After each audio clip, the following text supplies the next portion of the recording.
focused on overtaking him, defending champion Dale Jarrett. With just 5 events remaining in the chase for the Winston Cup, Bobby Labonte finds himself with a comfortable 252-point lead, his largest of the year. Jeff Burton holds a slim 6-point advantage over Dale Earnhardt, while just 45 points separate Dale Jarrett back in 6th. Many believe that this track holds the key to Bobby Labonte's run to the title. In other words, if he can dodge the bullets here today, then he's on his way. It is racing's most delicate and most dangerous dance. A colorful spectrum of speed, a polka dot ballet of landlocked missiles that are on the edge. Held together by man, separated by fate. Today, racing's champion in waiting runs the sport's longest and most frightening gauntlet of terror, Talladega. Point leader Bobby Labonte knows in every season of smiles, a little rain will fall. But that's okay, because right now nothing can dampen the desire or the discipline of this quarterback, his coach, or their crew. Well, Bobby Labonte will start 6th today. Nothing frightens them except maybe, well, Talladega. Bobby Labonte will start 6th. He knows there are just 5 races to go. He has 4 top 10 finishes in a row and 4 wins this season. Last Sunday, one of the strongest statements this year that this team is charging after the championship instead of simply chasing it. A stirring win at Charlotte that added 39 precious points to his already bulky lead. Labonte's season has been spectacular, but Bobby is not bulletproof. Only twice this year has he finished outside the top 15, but one of those races was here, 21st in April. But before that, 7 straight finishes of 8th or better at Talladega. Another top 10 today would go a long way toward making Bobby Labonte number 1. But this team came here to win. 5 drivers enter today's race with a shot at $1 million bonus if they can pull off a victory. 2 of those drivers, Dale Earnhardt and Jeff Burton, are also looking at winning the ultimate prize, the NASCAR Winston Cup Championship. But bad luck and on-track run-ins have left them a step behind, and time is quickly running out. Only 5 races remain as the Intimidator tries to overcome the obstacles he faces in search of a record 8th championship. And both start today's race behind the 8 ball, or at least behind the 18. Earnhardt starts 20th today, while Burton rolls off from the 37th position. But don't write them off just because they're not starting closer to the front. Dale won this race last year after starting from the 27th position. Plus, he has 9 wins here and basically finishes in the top 5 half the time. Burton, on the other hand, doesn't have such a stellar record at Talladega. He's never won here and has just 4 top 10 finishes. But he won the last restrictor plate race at Daytona. And as for starting 37th, Jeff Gordon proved in the spring it doesn't matter where you start. He won from the 36th position. Talladega is an old Indian term, meaning he who has slingshot has a powerful weapon. The big boxy cars of the 1980s were much less aerodynamic, and we saw drivers like Benny Parsons and Bill Elliott make slingshot moves that we'll never forget. Rusty watches high. Look at Elliott. Elliott low side, passes. Rusty, though, hanging right in there. Look at this great competition. Down the backstretch, Davey Allison is right on the back bumper of Bill Elliott. And now Allison goes for it on the low side. Look, oh, they almost touch. Unbelievable. Allison has the lead. Kyle Petty is coming on the low side. As the Winston Cup cars have become more and more aerodynamic, they've had to get a smaller restrictor plate because the cars keep going faster and faster. But when you get a smaller restrictor plate, the drivers don't like that because they want throttle response. So NASCAR came with a new aerodynamic package. Lots of things to try to create drag, like this roof strip up on top and a much, much taller spoiler with a little wicker bill on it. It's kind of like a parachute, and it was all designed to steal horsepower. They've taken away about 150 horsepower with all this drag. But to compensate, they opened up the holes in the restrictor plates to 1 inch. But the cars, folks, were still way too fast.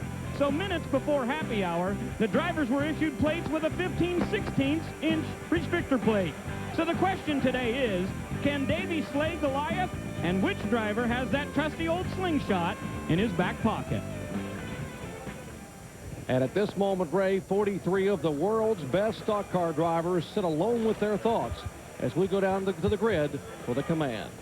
And now for the most famous words in auto racing, Mr. Jim White. Gentlemen, start your engine.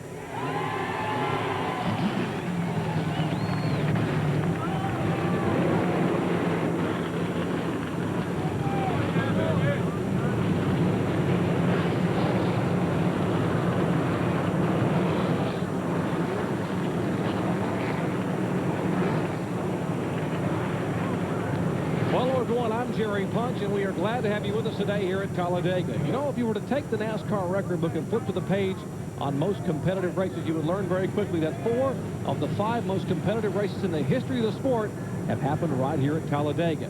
Back in 1984, we saw a NASCAR record 75 lead changes, and 2 years later, over half the field, 26 drivers, led this race.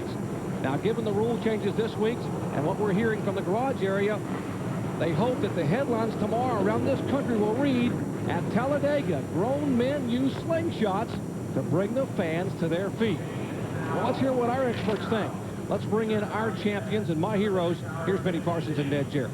You know, since 1969, they've been racing at Talladega. They've averaged over 35 lead changes per race. But you got to go back to 1989 to find a number larger than 35. So the last 11 years, 25 lead changes. That's what NASCAR is trying to do, is to try to increase drag, make passing a little bit easier, so we can see a lot more lead changes. And I think we will, Benny. The happy hour yesterday was any indication. We saw a lot of 3 and 4 wide drafting out there, and also it was easier for the drivers to pass. You know, in the past, on the last lap, you wanted to be in the lead, at least for the last 5 or 6 years. But now they say that the lead car is going to be the sitting duck.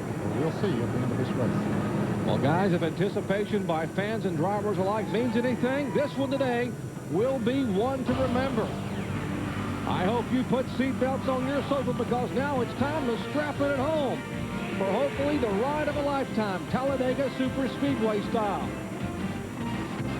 As ESPN, the worldwide leader in sports, once again brings you NASCAR. Today, live from the world's fastest stock car facility, 500 miles of high-bank, high-speed action.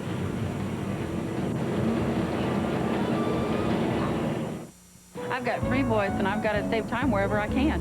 When I'm getting my oil changed at Walmart, it's great because it's right there. It's connected to the Walmart store, so I go shopping. What else do I do? We drop the car off, and then we scatter in all directions. Electronics, sports, toys, and usually my car's ready before I am. I totally trust these guys. I can get my car done, and then I can get all my shopping done at the same time. Walmart Tire and Lube Express. Great service, great prices, and the world's most interesting waiting room. Walmart just makes my life easier. Good morning, Branded Industries. Yeah, is Kaplan there? Hi, sir. No. Thompson? Not yet. Schreiber? Kickboxing, sir. Harris? Haircut, sir. Miller? No. Durkin? No. Bradley? He's not really a morning person. Don't we have anyone who knows how much business can be done before 8 a.m.? Yes. Steve. Steve who? Put him on. Hello. Steve, keep up the good work. Okay. UPS delivers overnight by 8 a.m. to more places across the country than anyone. UPS, moving at the speed of business. Volunteers, we all have regular jobs. We can be coming from anywhere. We get a call, we need to get to the fire right now. Things that are going through our mind are the hazards we might face, so that when we get on scene, we're ready to act. We need a truck that can handle anything we throw at it. 4 full-size doors gets us in and out quickly. There's 6 people in the cab, and there's a ton of room for cargo. Great truck.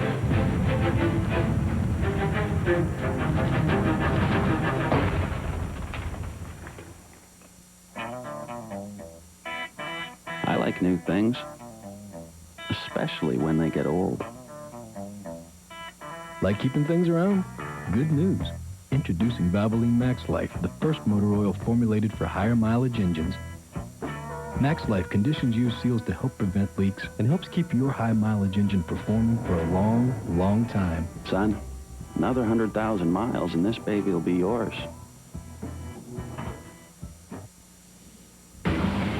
Our ESPN coverage of exciting NASCAR action from Talladega, Alabama is being brought to you by Valvoline Max Life, the first motor oil formulated for higher mileage engines.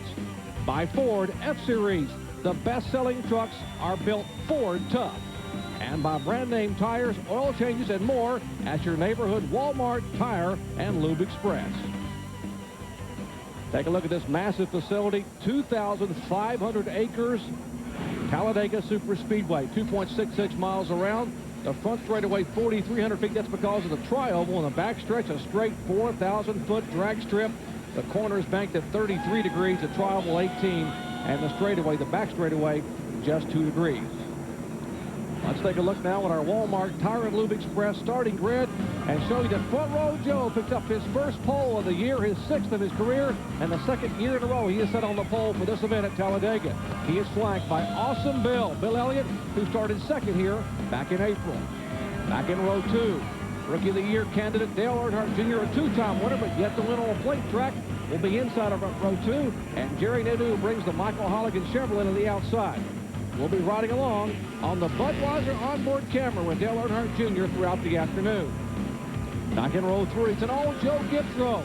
Sensational sophomore Tony Stewart has the Home Depot Pontiac, winner of 2 of the last 3 events in NASCAR.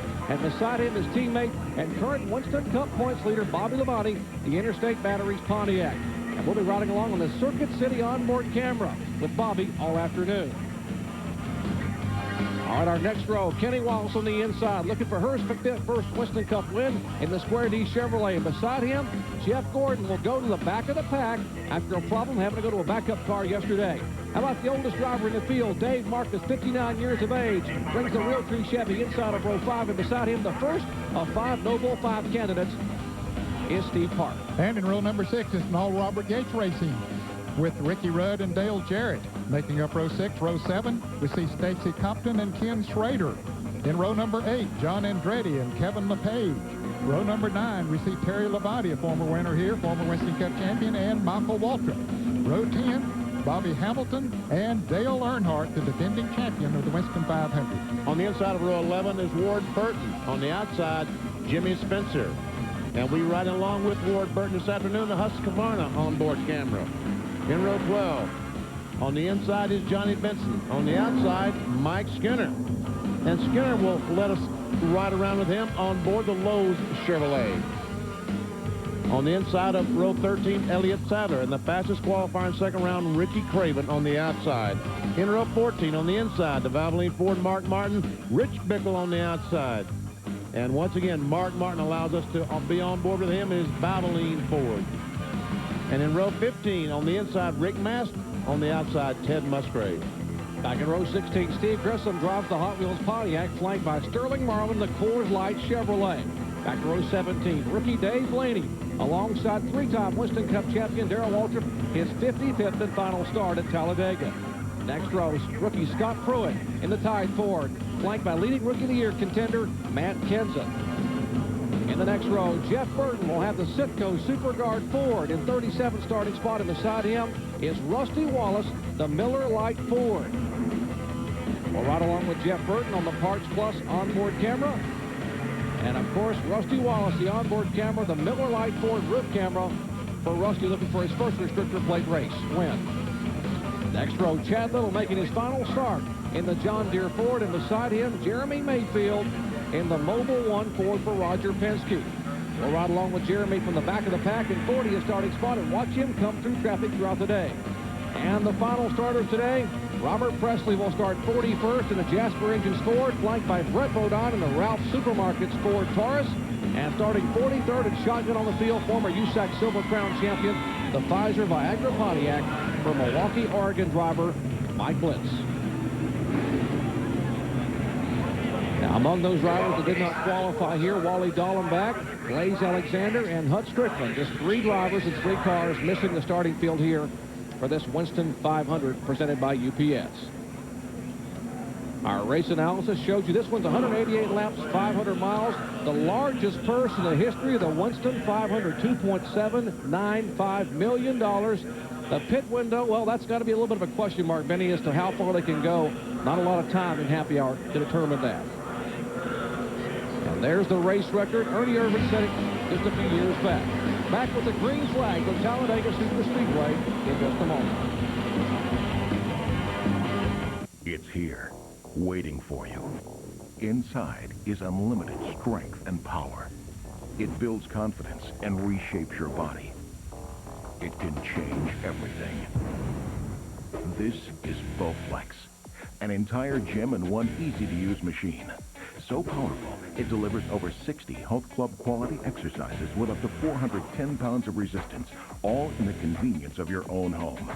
Strength training with Bowflex is so effective that we guarantee you'll get the results you want in 6 weeks or less. And you can own one with no money down and payments as low as $33 per month. Bowflex is real. The results are real. The question is, are you ready for Bowflex? For a free video and brochure, call or go online at bowflexdirect.com. Do the research, listen to real customers, then place your order online and get started. Bowflex. Who said change isn't easy? As he looked past the 3 moons of Dominion and towards his home planet, it hit him like a teleportation booster.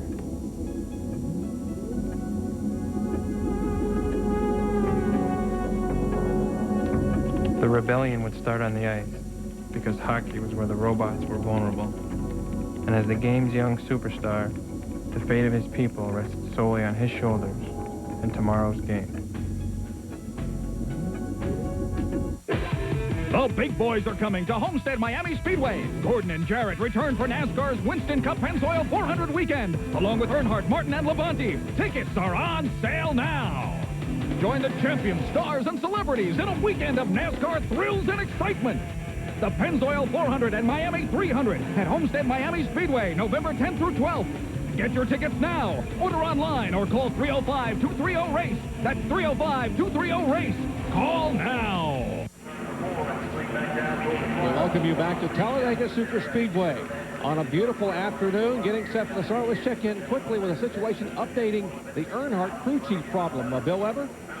Well, Kevin Hamlin is the crew chief for Dale Earnhardt. Last night, he was a driver in an exhibition monster truck race here at Talladega. You can see he is seated in the pit area today. That is because last night, he has a compression fracture of the vertebrae in his back. So he's in a great deal of pain, but is in the pit area today. We'll work with Earnhardt on the radio. When Earnhardt rolled down pit road, he asked him how that truck driver is doing, and Kevin goes, that's ex-truck driver. All Earnhardt wanted to know is if he won. He said, I did. I hope there are seat belts on Kevin Hamlin's seat because he's going to need it to watch this one today. Folks, glad to have you with us. Almost 170,000 strong in the stands to watch the 32nd running of the Winston 500. Poor Joe and Awesome Bill lead him down. 43 of the world's best stock car drivers ready to get on here at Talladega.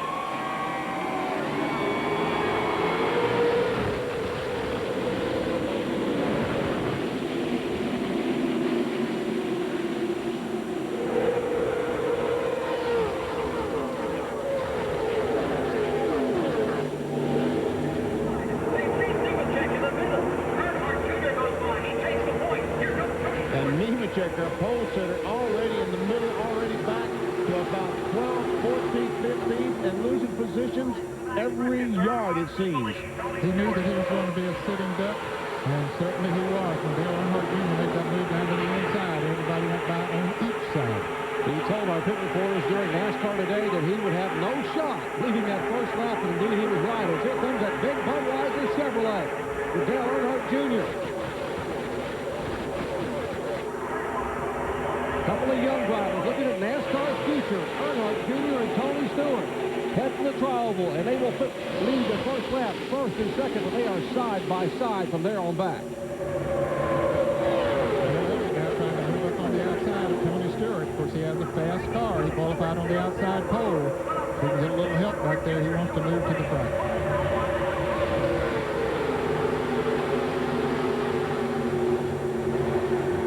And here comes Tony Stewart, the battle for the lead. They're 3 wide. Going in turn 3, Kenny Wallace helping Tony Stewart. They will hang Dale Earnhardt Jr. out to dry. He's in the middle, and he will go backsliding. Has no drafting partners. As Stewart will try to lead lap number 2. Well, 2 laps, 2 different leaders.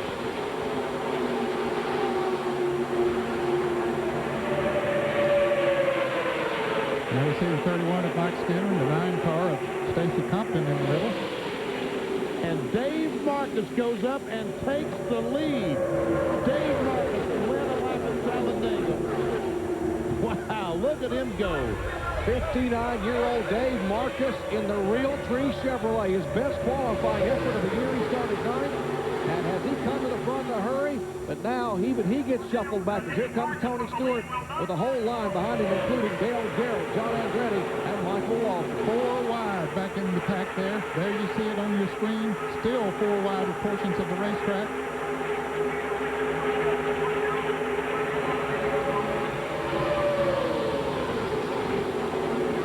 Jr. led the first lap. Marcus led lap 2. Looks like Tony Stewart will lead lap number 3. Folks, you got 188 laps. At this rate, we're going to have a record. And here goes John Andretti after the lead. Andretti made a neat move down to the inside of Dale Jarrett coming off of turn 4. Shot him all the way up there. Now he's wanting to lead. And meanwhile, behind, Bill Earnhardt is back in second spot. I'm trying to see who that car is in front. Where did Michael Walter come from? That's a new country heard from. Well, 3 leaders, 3 different laps. Let's see if Michael Walter. Here's Michael Walter trying to hold on the inside. Earnhardt, that big orange 3 on his roof indicated he's one of the No. 5 drivers. 3 wide. Ricky Rudd almost down on the infield. He is on the bottom with Earnhardt Jr. and Elliott on the outside. And is Michael going to lead that lap? No. Tony Stewart. Bobby Hamilton, the Ford car, starting back in 19th, has moved his way up into second. And here comes Andretti up on the outside. They've got Michael Waltrip in the middle. And Junior's hooked up with the 43 of John Andretti. Boy, in the past races here, at least the last 2 or 3, that inside groove, I mean, the middle groove was not too bad, but today it doesn't look to be too good. Once you get in there, they just move the motor right on by you on either side. And right now, Andretti and Dale Earnhardt Jr. not making a lot of progress from the outside.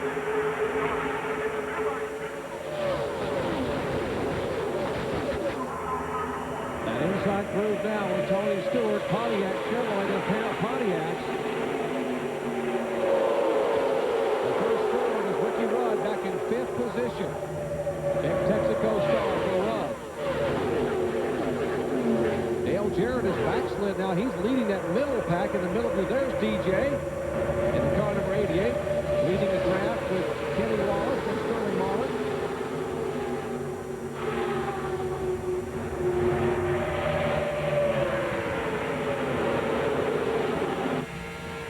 Now right along with our points leader, Bobby Labonte, the Circuit City onboard camera. Bobby started in 6th spot, has slid back to 15th position. And there's Jeff Gordon on the inside who started dead last. Last time by, Gordon was running about 15th. He said he had a good race car, and he's certainly proving that he does have. Just joined us, Gerard, along with Bobby Labonte. Look up at Jeff Gordon. He lost his primary car at the beginning of happy hour when a broken left front shock ripped the fender away and part of the tire. He saved the car, but they had to go to a backup car. This is the car he started 36th with and won here in April at Talladega.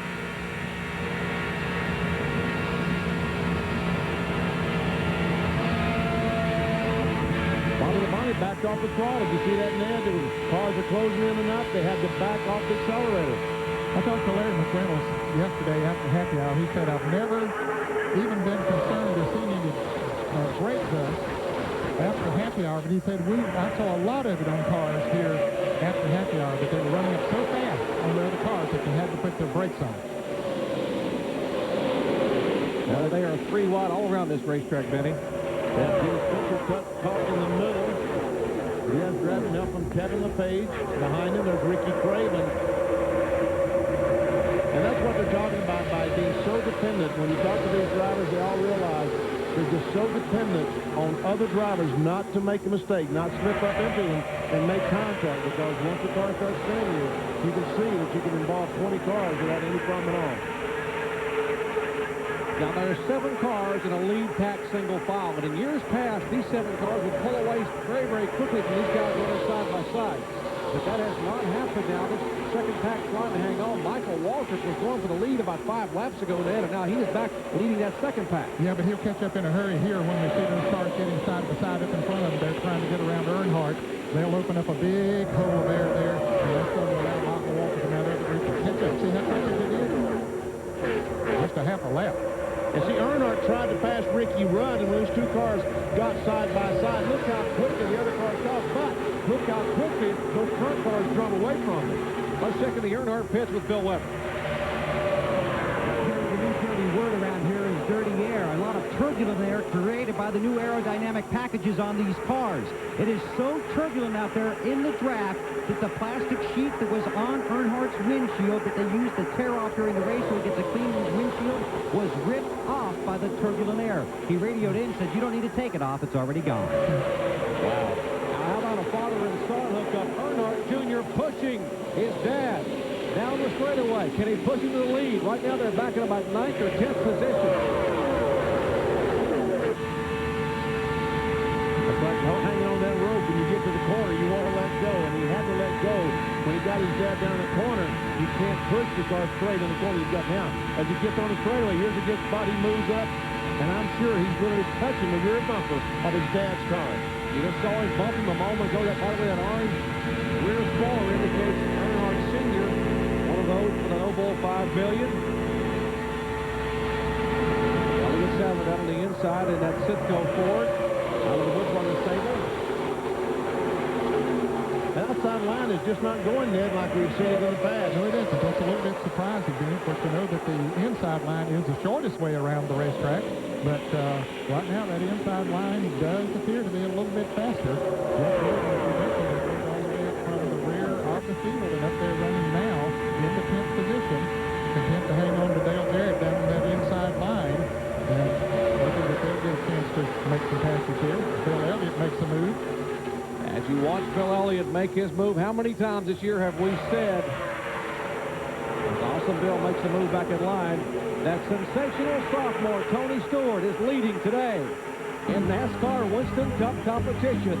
The Home Depot colors of Joe Gibbs Racing Team showing the way after 10 of 188 laps are complete. We'll be right back. Come to Sonic now for our hottest deal ever. New spicy chicken strips with a bold kick you'll love. Or for a tamer taste, there's our classic flavor with dipping gravy, crispy fries, Texas toast, an onion ring, even a cold drink for a special low price. Only at Sonic. Heat is holding position when your tires are ready to blow. Heat is making it through a 12-car pileup from 13th place. Heat is the last 5 laps with Daytona 500. If you want the heat of the last 5 laps all the time, if you want the heat of door-to-door, fender-to-fender action, if you want the heat of Daytona, if you want the game designed by the pros, You want NASCAR Heat, the only game that brings the heat home. NASCAR Heat for PlayStation Game Console and PC CD-ROM, rated E for everyone.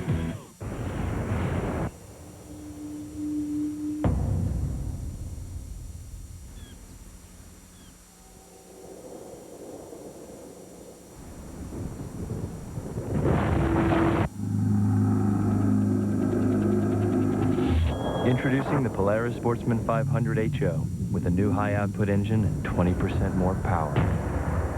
The world's best-selling automatic ATV just got better. You think you're harder on your engine than most people? Well, good. Because there's a new motor oil made to take it.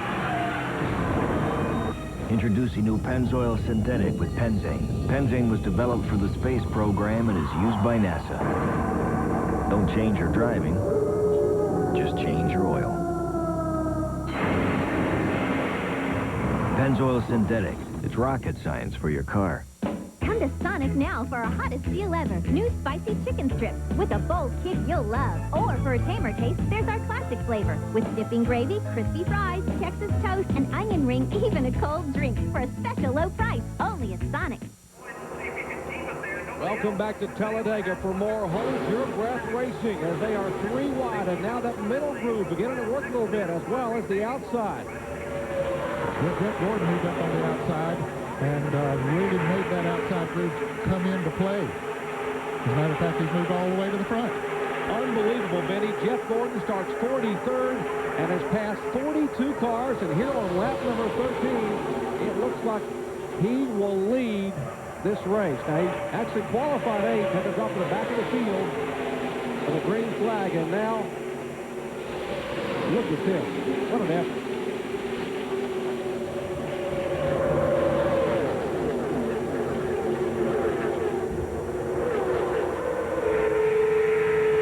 Onboard low Chevrolet of Mike Skinner, caught in the middle. He's been here for about 10 laps now. He works his way forward, and then something will happen. He goes backwards. Jerry Nadeau was in second spot just a moment ago, and Earnhardt goes for the lead. 9-time winner at Talladega. He won both events in 1999. He won this race from 27th starting spot. And the Intimidator, look at these fans on their feet waving those hats. That's what it's all about. They want to see him on their feet screaming and waving. Earnhardt leads Ward Burton. But here comes Gordon with some drafting help on the outside. Will Earnhardt lead this lap? Yes, he will.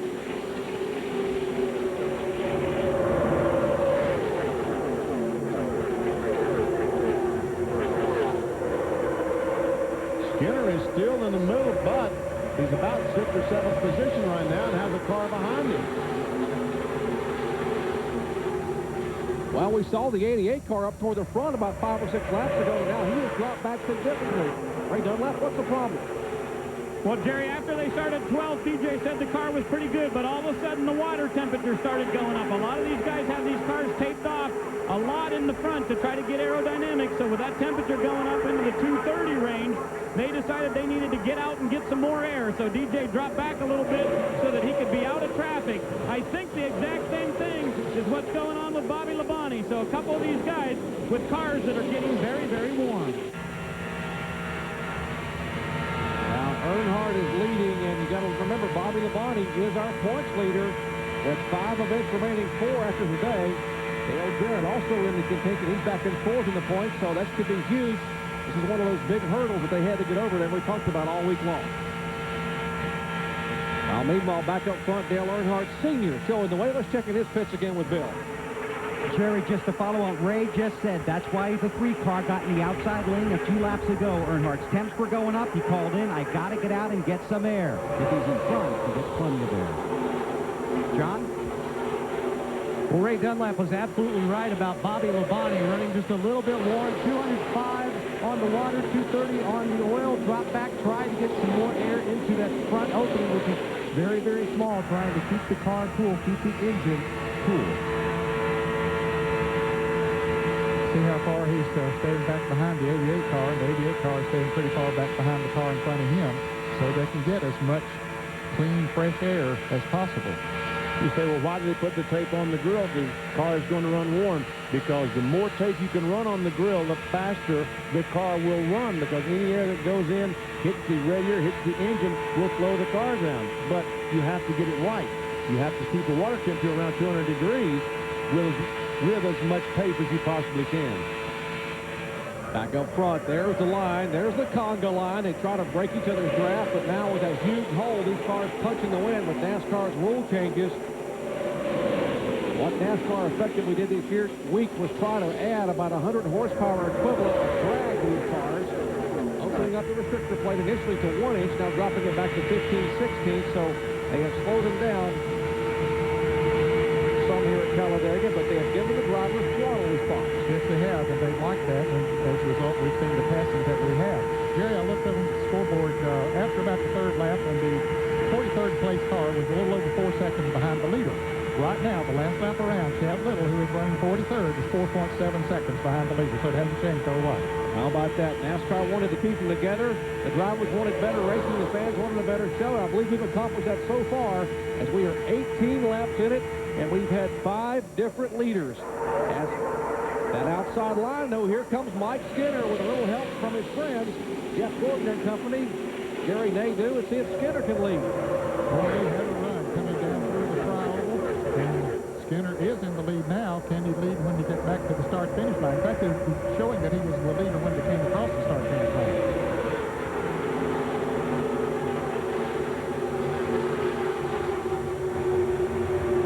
His best finish of this year came here in April.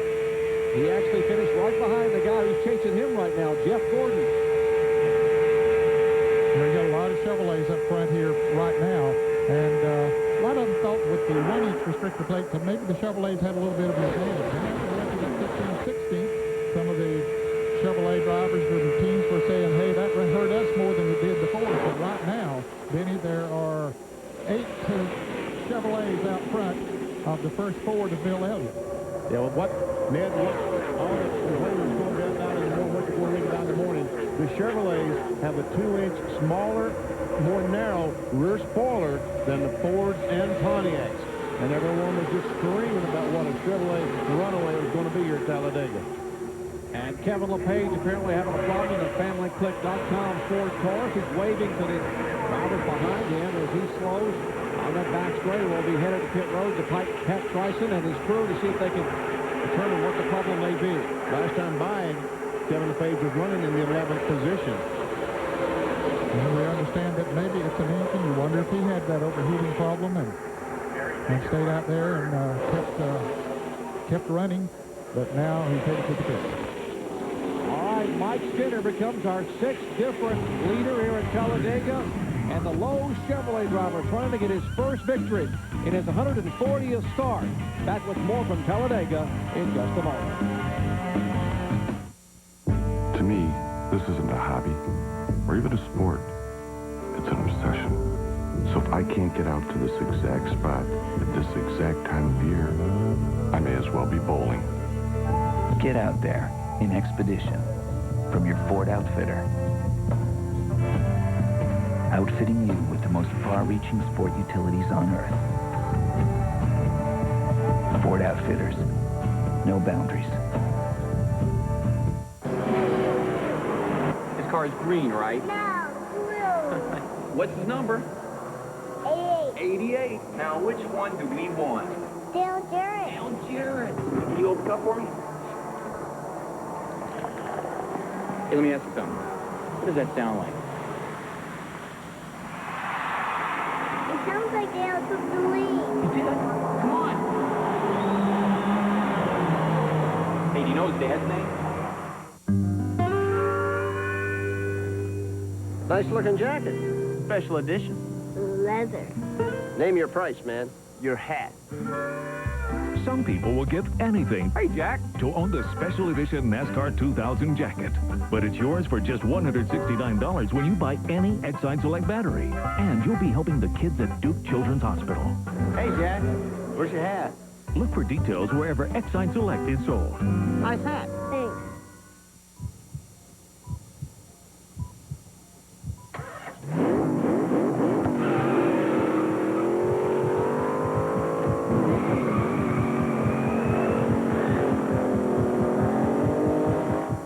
Doing more, performing at my best, uses up nutrients. New Centrum Performance helps replace them with more key B vitamins plus ginseng and ginkgo. It helps energize my mind and body. Life's demanding, but I thrive on it. Centrum Performance. Life demands it.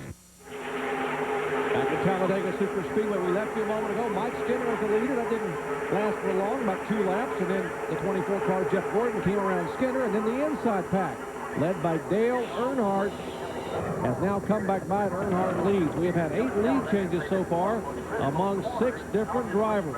And we are just 24 laps in to the Winston 500. Still running 4 abreast at times. There you see 2 packs of 3 abreast. So it might be Dave Marcus back in the middle of that pack. Meanwhile, Earnhardt still leading the group on the inside. Jeff Gordon leading the group on the outside.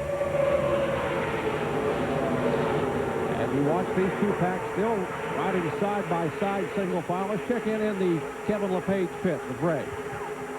Well, Jerry, it wasn't a tape-off problem on the front of the number 16. They didn't have much tape on the front at all. Kevin radioed in and said, I lost oil pressure, so he shut it off. They're behind the wall right now taking a look at it. They don't know if it's terminal or not, but it was oil pressure, not water temperature.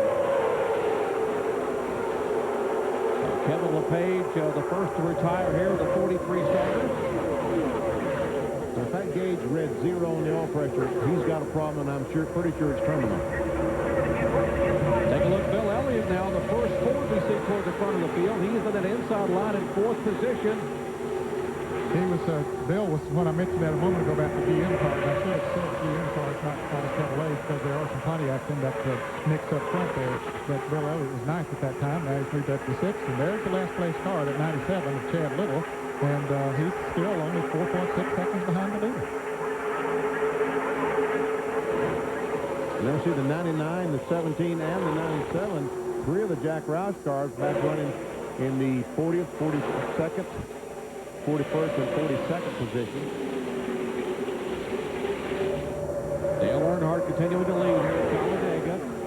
Goodrich Chevrolet behind him, the Caterpillar Pontiac. On the inside of the DuPont Chevy of Jeff Gordon. We're riding along now on the Lowe's roof camera with Mike Skinner. Started to say a moment ago, Bill Elliott.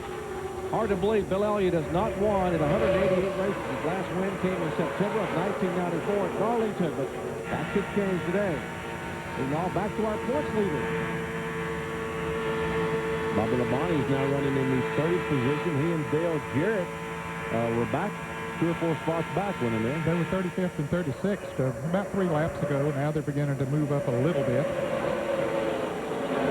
Still getting some space between themselves and the car in front of them, Prime. Now looks like that Gordon and Skinner got a good run, but not enough to get on the outside and challenge Earnhardt. Earnhardt's found in a situation there that's really working for him right now. Look to the outside there. Ricky Craven in the Midwest Transit car number 50 right in front of Kenny Schrader. They have been basically glued together on that high line. Whoa, Bill Elliott all the way down below the yellow line, had to back out of it. He was very fortunate there that others behind him were observant and didn't try to crowd him, gave him room to back out of it and get back in line. Tony Stewart had to make an evasive move to go by Bill Elliott as now Jeff Gordon goes to the front.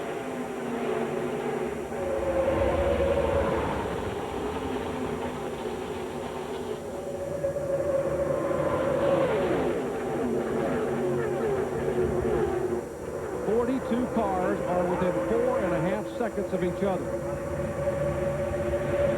And we see the 40 car, Sterling Marlin, with position on the outside of the 25, kind of pushes Nadeau down to the middle. He closes up on the back bump of Skinner. He's going to try it on the outside of Skinner, but could not quite make it.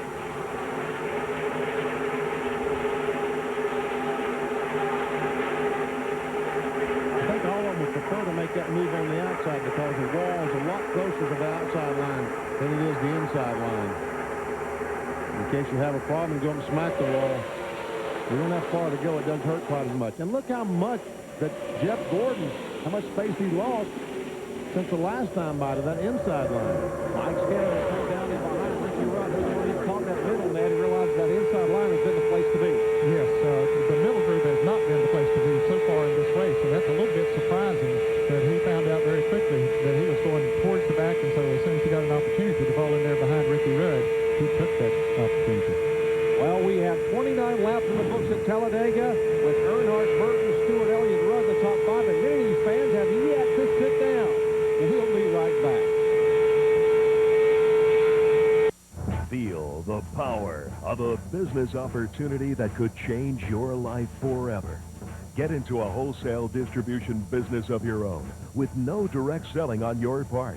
Feel the power of becoming a wholesale distributor for Worldwide Phone Card Corporation. Work part-time or full-time. Get the power. Worldwide Phone Card Corporation has a patent-pending invention you and only you can monopolize on this unbeatable business opportunity. Get the power.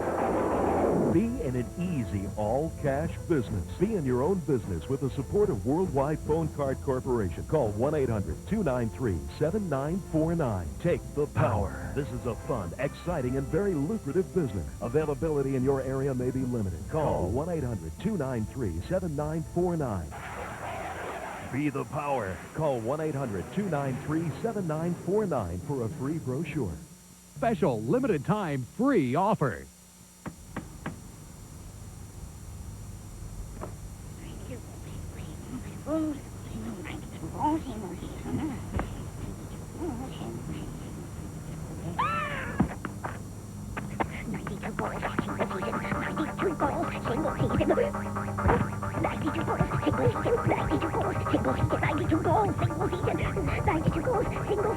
ESPN's 2-Minute Drill, the ultimate sports quiz show, Mondays and Thursdays at 7. Back at Talladega Superspeedway, the Winston 500 presented by UPS, still in the early laps. And there they are from high above. This panoramic shot of Talladega Superspeedway, courtesy of the fine folks at Pennzoil. And our Pennzoil copter champion, you can see him 3 wide and now 4 wide. And Bobby Labonte is right in the middle of all of that mix. In fact, he drove right up there into the middle coming off of turn 2. He had a tremendous run. There was no place on the outside or inside to go, so he said, I'll just go up the middle. But boy, if he gotten caught in there, it was a mess. Meanwhile, back to the lead, Tony Stewart, who led earlier, has now fought his way back. Bill Elliott in the Ford trying to help Tony Stewart, but Stewart goes down and says, let me from these GM cars. And Ricky Rudd has fought his way. He dropped back to about 20th or something about 5 laps ago. Here he is now up there passing Bill Elliott for 4th. And then, speaking of dropping back, the 24 car of Jeff Gordon is now backslid to 20th position. And as he is going backwards, the 18 and the 88 of Bobby Labonte and Dale Jarrett are coming forward. So we're seeing a little bit of reversal from what we saw in the first 15 or 20 laps of this race. Well, I'll tell you, I respect all and admire all of these drivers for the patience that they have shown so far and the respect that they've given their fellow driver out there. Not making this basic move. Here's DJ trying to move around Dale Earnhardt Jr. Earnhardt Jr. in the middle blue, right behind Nadu, and on the inside, a point clear Bobby Labonte. Now, chassis doesn't come into play as much on this racetrack as it does at Daytona, and certainly not as much as it does a lot of other racetracks. But then we run far enough now that maybe if you're off a little bit, it might begin to show. Yes, it is. If you're not perfect right now, you are starting to feel the drivers are not having to squeeze out of the throttle. But so far, I haven't seen much squeezing out of the throttle. Looks like these guys still running wide open around the speedway. Boy, Jerry Nadeau and Earnhardt Jr. and Kenny Wallace, all three have very, very strong race cars. Well, they made that middle group work there, and maybe that's the difference, is having strong race cars in there as opposed to some of the team they were tested. It hasn't worked too good for them. Maybe they didn't have the right drafting partner or whatever the case might be, but certainly they're making it work. And there's Jeremy Mayfield right in the middle, a 3 wide behind the red, white, and blue car. That is the 12 of Jeremy Mayfield. Looking back at Sterling Marlin, we see Dale Jarrett on the right side of the screen. And look at this 193 miles per hour. He goes squeeze out the throttle just a little bit. Jeremy Mayfield started back in 40th position. Roger Penske on Mobile 1-4. Yeah, the inside groove is moving, line is moving there right now. Johnny Winston goes by some cars. Well, Jeff Gordon had dropped back to 20th spot from the outside line, worked his way to the middle line and out of the inside line, now worked his way back toward the front of the inside line. Well, he's going to, when this race is over, Jeff Gordon's going to know exactly how his car handles in every position because he's going to be in most of them. He's already been in a lot of different positions. Certainly been in a lot of traffic. Now, we showed you the Roush cars toward the back of the pack, including Jeff Burton, the guy second in points. What's going on with him, Bill Weber? Well, Jerry, that's Jeff Burton, a.k.a. Captain Provisional. I tried to get a straight answer out of Frank Stoddard, his crew chief. I said, you're still way in the back. He goes, what are you talking about? We're 3 seconds behind the leader. But what he said is it's an L.A. traffic jam in front of us. We're waiting for the traffic cop to wave us through. But in reality, this appears to be part of a plan because Burton just called in, and he not only talked to Frank Stoddard, but he talked to Robbie Reiser, who's the crew chief for Matt Kenseth, and said, have Matt close up a little bit. We don't want to lose these guys in front of us. We're going to try and pick up positions when they pit. Right now, they think it's safer where they're at, but they are not frustrated. This is part of a plan. They're doing okay. Well, thanks, Bill. We'll keep an eye on those Roush-Keteers toward the back of the pack there with Robbie Reiser and Jeff Burton running toward the back. Meanwhile, Dale Earnhardt in the Goodrich Chevrolet. 7-time Winston Cup champion and Mr. Restrictor plate, Dale Earnhardt Sr. leading the way at Talladega. 10 wins in Restrictor plate competition, and Earnhardt showing them how to get it done after 36 laps. Back in just a moment.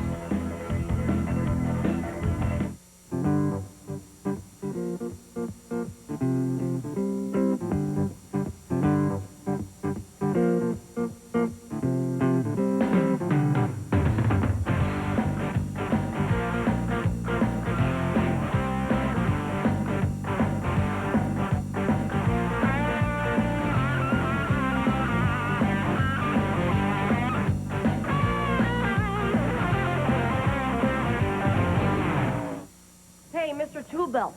Why don't you change your oil every 3,000 miles? And remember, women know when you lie. Look, missing an oil change is like giving a woman a vacuum cleaner for her birthday. You know better. Come on, consider the risk.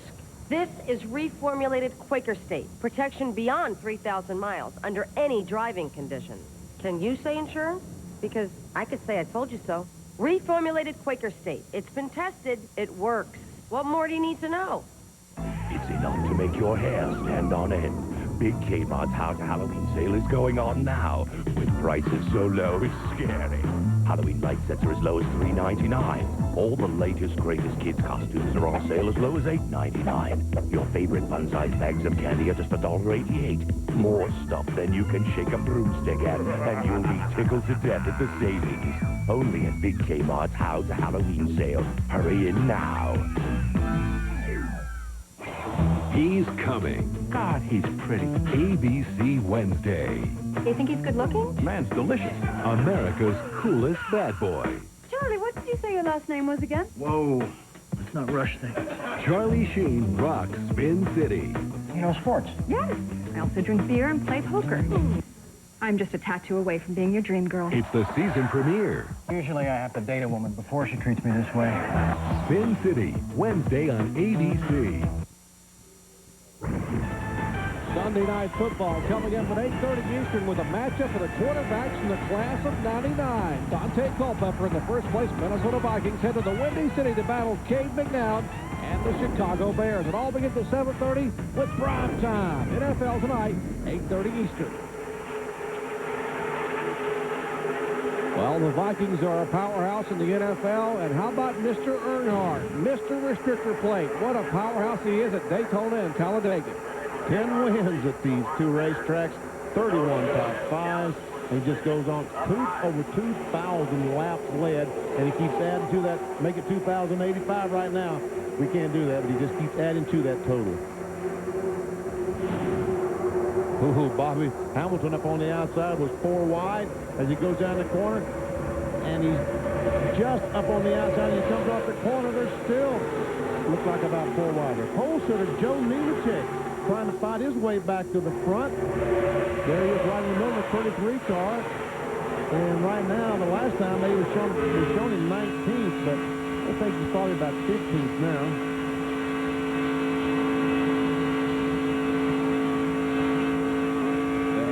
Wallace in the Miller Lite Ford Taurus. Rusty heavy traffic, sorry. Rusty started in 38th position, and he's now up in 22nd, so he's gained 16 spots, but Bill Elliott.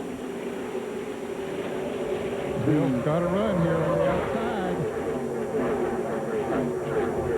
The old side-by-side through the banking. Earnhardt trying to hold off. Awesome Bill. And Bill looks like he'll get a little bit of a drafting push, maybe from Earnhardt Jr.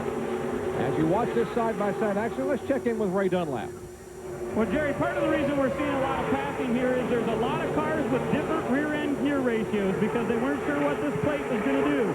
We've got a variable all the way from about a 294 up to a 315 rear gear. Now, what that does is it's going to change how fast you can come down pit road.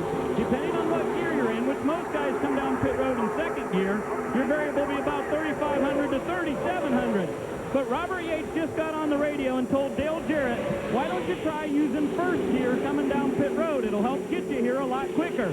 He's got to keep his track at about 5,300 RPMs. So the rear end gear is certainly a big issue here, and a lot of cars trying different strategies.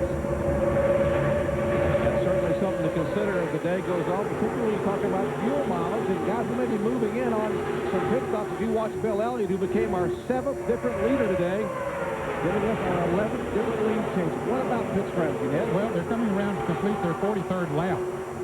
And in the past several years, they could run about 50 to 55 laps on a tank of fuel. I don't believe that they can run that long now with the bigger restrictor plate and also with those things up on the roof and the power spoilers. That's going to pull a little bit more fuel through the car. So I'm thinking that they're going to maybe fix it outside.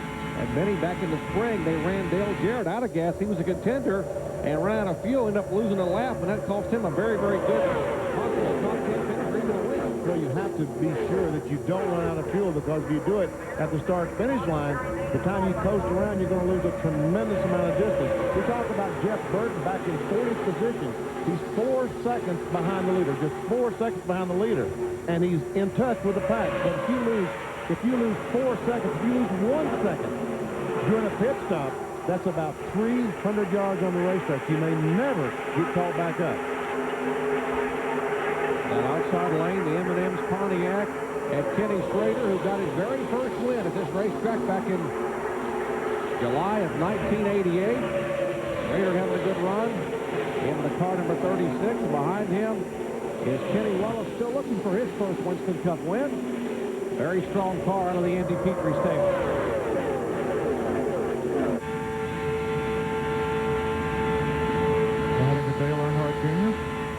The bad car.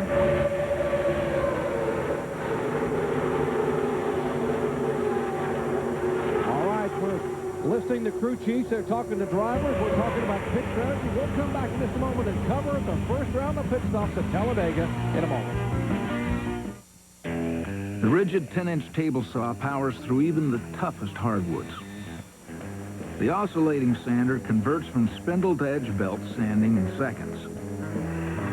Engineered for power and precision, each and every rigid tool carries a lifetime warranty. But when it comes to something with even more power, Rigid's got that too. Rigid, available at the Home Depot.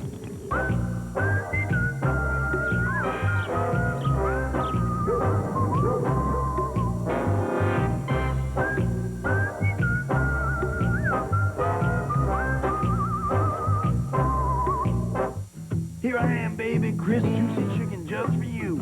I'm KFC's Twister, and I'm new. On that here I come, baby, with wedges and drink just $2.99. Straight from KFC to you. Now, how good is that? You are absolutely gorgeous. Yes, you are. Oops. He's not going to like that. Perfect. Now, tell me this isn't the finest crop you've ever seen.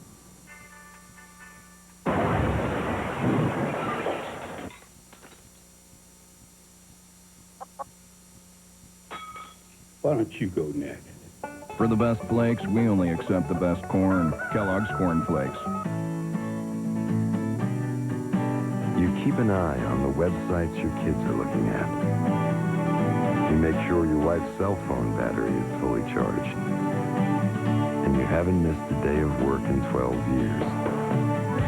So it comes as no surprise that your auto parts are AC Delco. When the right way is the only way. AC Delco Automotive Parts. Back at Talladega, Alabama, Talladega Superspeedway, 45-year-old Bill Elliott leading the way. And pit stops are beginning. Here comes Rusty Wallace down pit road toward Robin Pemberton and company. Well, Rusty Wallace makes the long trip down pit road. The engine is running, so they're not out of fuel, but you would have to believe that perhaps the light flashed. And Rusty on pit road basically all by himself. The 50 came with him. It's a 4-tire stop. Clean the windshield. Around to the left side. Fuel still going in. The field's still on the backstretch. Watching for Craven to come down pit road. His car's still on pit road. Rusty will go off by himself. He will be all by himself. Very lonely on this 2.66-mile track. The other drivers are coming into the pits this time around as Ricky Craven goes out. Others are coming in. Rusty got out in front of the lead pack, but they'll catch him on the backstretch. Takes a long time to get these cars up to speed. Here's Jeff Gordon down pit road. There's the car number 4, Bobby Hamilton there. Kenny Wallace is there. There's the tied car of Scott Pruitt. Johnny Benson is on pit road. Ted Musgrave in the Bell South car, the 01. Let's go down to Gordon's pit and watch this action here. Those guys got to try to get 4 tires on. Bill Evans. It is a 4-tire stop. Gordon had to tiptoe into his pit stall. The car is just a little bit loose. Make a panel guard adjustment. Send him around to the left side. Put on 2 more tires on the left side. Then send Gordon back out. Car was just a little bit hot. Did not remove any tape that I saw. He headed out back into the race. And a lot more drivers coming at you, Bill. A lot of the front runners are heading down pit road this time. About half of the field. As They come down from lap 49. Bill Elliott will lead them down as most of the leaders now are on pit road. Kevin Graham and Dan Ford ready to service. Awesome Bill Elliott. Let's go down to Ray Dunlap. 88 and 28 are in here, Jerry. As the 88 said, we don't need any chassis adjustment at all, but guys, make sure that grill gets clean and pull 1 inch of tape off. Now to John Kernan. Point leader Bobby Labonte is in a 4-tire change. They're not making any chassis adjustments. Bill Weber. It's 4 tires for Earnhardt. Left going on. You see triple pits. Earnhardt's on his way. Dale Jr. behind him. The 43 was all here. And the race off pit road is underway. And Bill Elliott is the first one of this group to exit pit road, although he did not have to quickly stop because of where he was pitting at the far end. He was able to beat. And now Earnhardt is being shifted in front of Elliott. And as they come up onto the racing surface, remember, these were green flag pit stops. And they were told in the driver's meeting, Jerry, to keep those left wheels down on that yellow line until you get over to turn 2. Let's go to John Kernan. Matt Kenseth, one of the Rouseketeers, who was hanging back toward the back of the pack, is in for his pit stop, a 4-tire change. They also made a chassis adjustment on the left rear to Bill Weber. And as we talked about this part of the plan, they wanted to make sure pit road was clear. They were able to stay out another lap. Apparently a fuel mileage attempt here by the Roush guys. It's 4 tires for Burton working on the left side. They cleaned the grill. He's got fuel, and now he will be held. Jeff Burton is being held by the official. This would have to be, I would imagine, too fast down pit road. Being held for 15 seconds. This will be very costly. Burton is on his way. We'll check. All 4 Roush cars, or 4 Roush cars, I should say, pitting on that lap, the 17, the 99, the 97, and the 21 of Elliott Sadler has a Roush engine. Well, that will be devastating, too. Jeff Burton. Here comes Mark Martin into the pits. He stayed out and led a lap. Bill? Now Mark Martin on pit road, and he's a very lonely figure. A track bar adjustment on the rear. Now they come around to the left side. Again, 4 tires for all these cars. Fuel going in. Mark, no complaints about the car. Working on the left-hand side. Fuel going in. Now having some trouble with the left front. They could not seat the left front tire on. Finally got it on the studs. Tighten the lug nuts. Mark's on his way. Also, Michael Waltrip exiting pit road, and Stacy Compton. Those 3 cars pitting on lap 51. You're keeping a pit chart at home. And we have been, and I perish to say this, we have been caution-free thus far for the first 51 laps as they flash by that time. Green flag pit stops have been in order today. The first round of pit stops between laps 47 and 51. That's pretty good strategy on some of those guys to stop. And the 7 car all of a sudden was leading the race as you run out of fuel, Ned. Well, I wonder, did he just come out of the pit? He just came out of the pit just a moment ago. He was on pit road with the 6 car and the 9 car, and it looks like he's trying to get up to speed. I think that's what the situation is. It does take a long time to get these cars up to speed. He had taken the lead as a result of staying out on the track while others hit it. He should be up to speed by now. So something is amiss with Michael Waltrip's car. Yeah, he is not back to running nearly like he was before.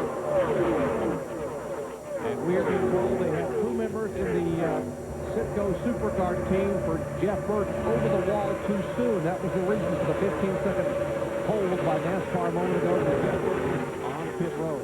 He is now 18.5 seconds behind the leader, who is Bill Elliott. He does have a drafting partner now in the way of the 50 car of Ricky Craven. There you see the cars that pitted just a moment ago. Michael Waltrip. And Mark Martin, as you watch, Boo Whitaker, the rear tire changer on Joe Nemechek's car.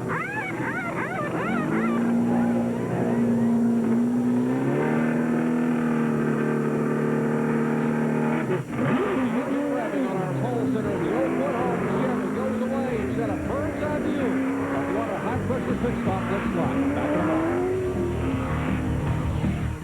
Before icky weather hits, let Gemini take a closer look at your car. Right now, we'll change your oil, inspect your hoses, top off your antifreeze, analyze your battery condition, and check your brakes. But we won't stop there. We'll rotate your tires, measure your tread depth, and adjust your air pressure. We'll even replace your wiper blades, all for just $44. Plus, gives you a free jug of blue wiper stuff so you can see where you're going. Gemini Automotive Care. We're making drivers smile. Hey, guys, check this out. Wow. How do you think it got here? I don't know. What do you think we should do with it? We can't leave it here. Oh, is it dead? I don't know. See if it's cold. Go on. Huh? It's cold. Getting lucky? Grab a Miller Lite. It's Miller time. Push, guys. Push. You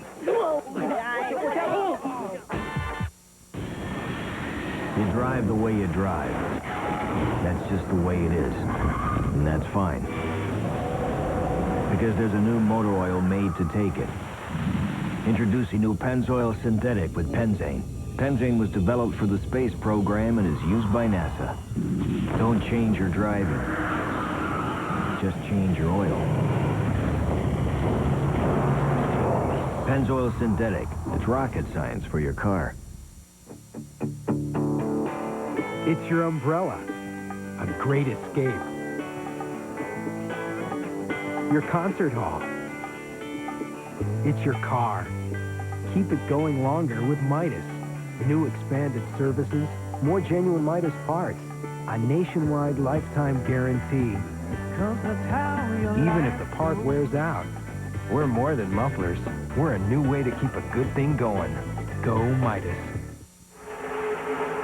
Welcome back to Talladega Superspeedway in Talladega, Alabama. I'm Jerry Punch along with Ned Jarrett, Benny Parsons, John Kernan, Ray Dunlap, and Bill Weber bringing you exciting live action of the 32nd running of the Winston 500 presented by UPS. There are 37 cars in the lead draft. The 37th place car of Stacy Thompson is 3 seconds behind the leader, Bill Elliott. But Jeff Burton, here he is with Rick Mask in the green number 14, Burton in the middle, and Ricky Craven in the red number 50. They are more than 20 seconds behind the leader and losing ground every lap. In fact, it was only 21 seconds this last time down. Take a look at our cold pit summary. If you just joined us, we've had green flag pit stops between laps 47 and 51. Elliott, great pit work in first, out first. Earnhardt lost 7 spots. Earnhardt Jr., that is. Earnhardt Sr. lost 10 spots. Kenseth gained quite a bit, and Ricky Rudd, basically a wash. He lost 1 spot coming out. Dale Earnhardt, the 3 car, is up on the outside, but he's trying to get down to the inside, he said, come on, dear son, let me in the bottom lane. Will you let me in? He said, let's get down the hill.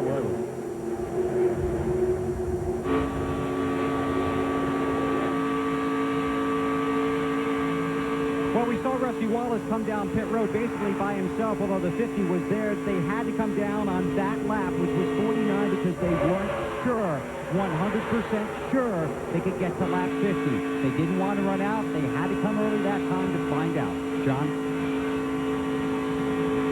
Keep an eye on Ward Burton. He was running in the 4th spot last time. He came by the pit road area, but his water temperature is reading at 280 degrees. So his crew chief, Tommy Baldwin, said every now and then kind of get out of the draft a little bit to get some air into the radiator to cool things off. And Tommy also said, Bud, don't worry about it because everybody's running a little bit hot here. And also Michael Waltrip, when he left pit road, a little bit of problem getting up to speed, as we could see and we documented. Talked to his crew chief, Bobby Kennedy. He said, I don't know if there's a problem.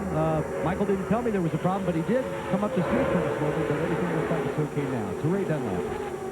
Well, Johnny Benson came in, had a real good pit stop from Jay Mintz's crew. This car he's driving today, the first time out in the year 2000, when Johnny went to get off of pit road, he said, I just lost 2nd gear. That doesn't matter when they're racing right now, but next time he comes down for a pit stop, could be a big problem for Benson, who now does not have 2nd gear.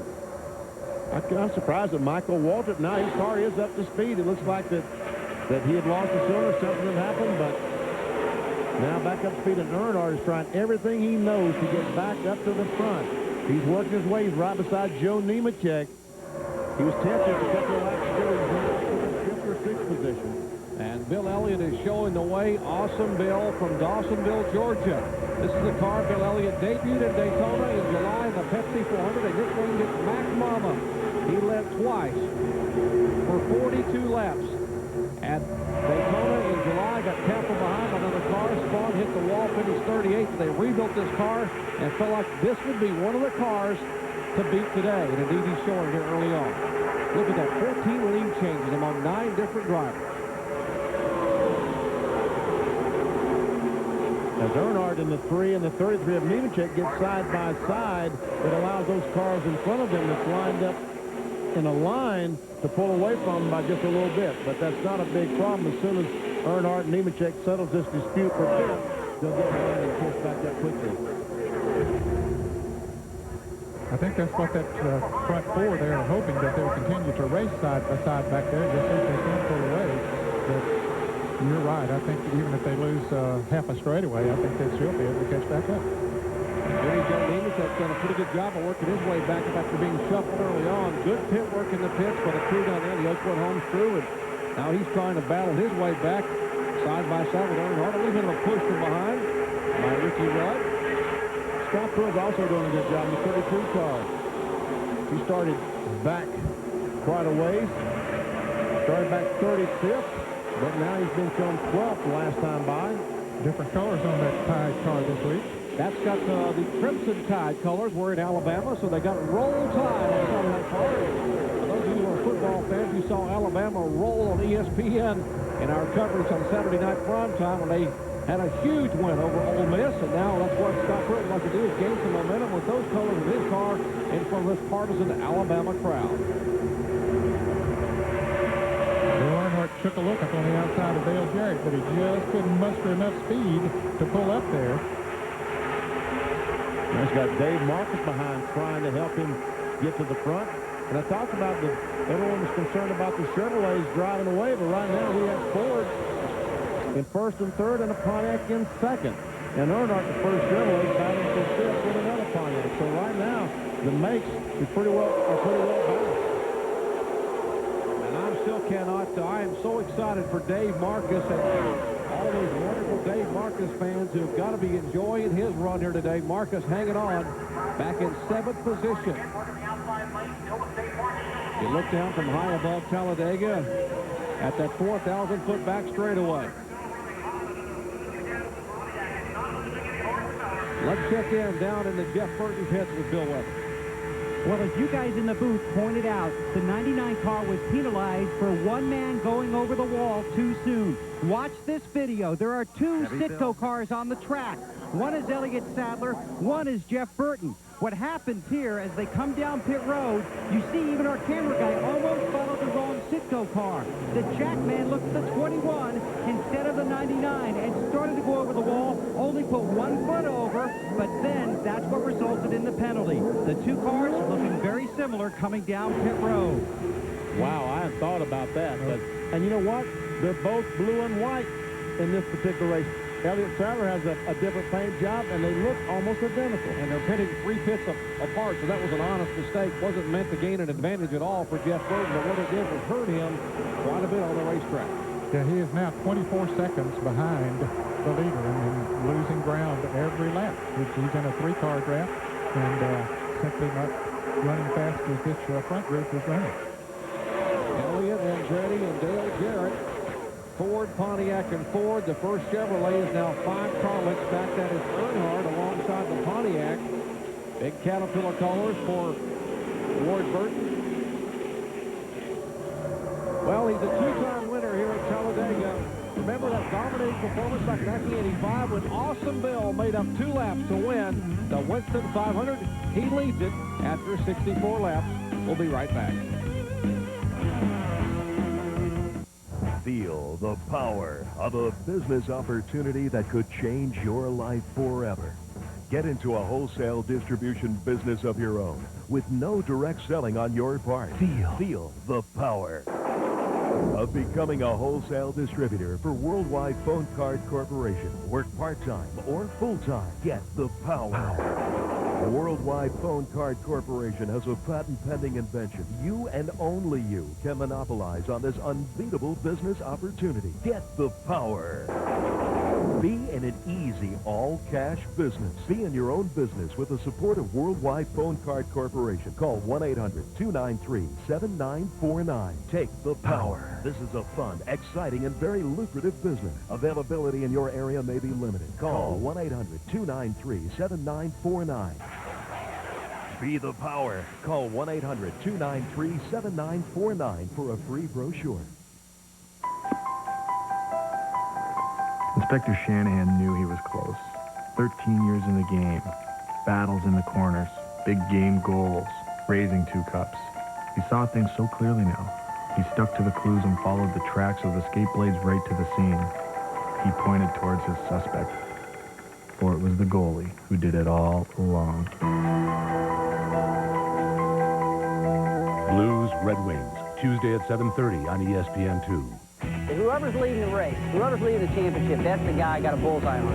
That's the guy I'm going for. And that's the guy I want to beat. There has been a target on our back, but so far we've dodged a lot of bullets, so we just need to keep doing that. I know how Bobby feels wanting that first championship, but he knows that at any minute, any one of us could be right on the bumper. When you're not in the hunt, it's nowhere. You want to be in the hunt. The NASCAR Winston Cup Championship. The race is on. It's like the hunter and the hunted. And it's a lot better to be the hunter, I can tell you that.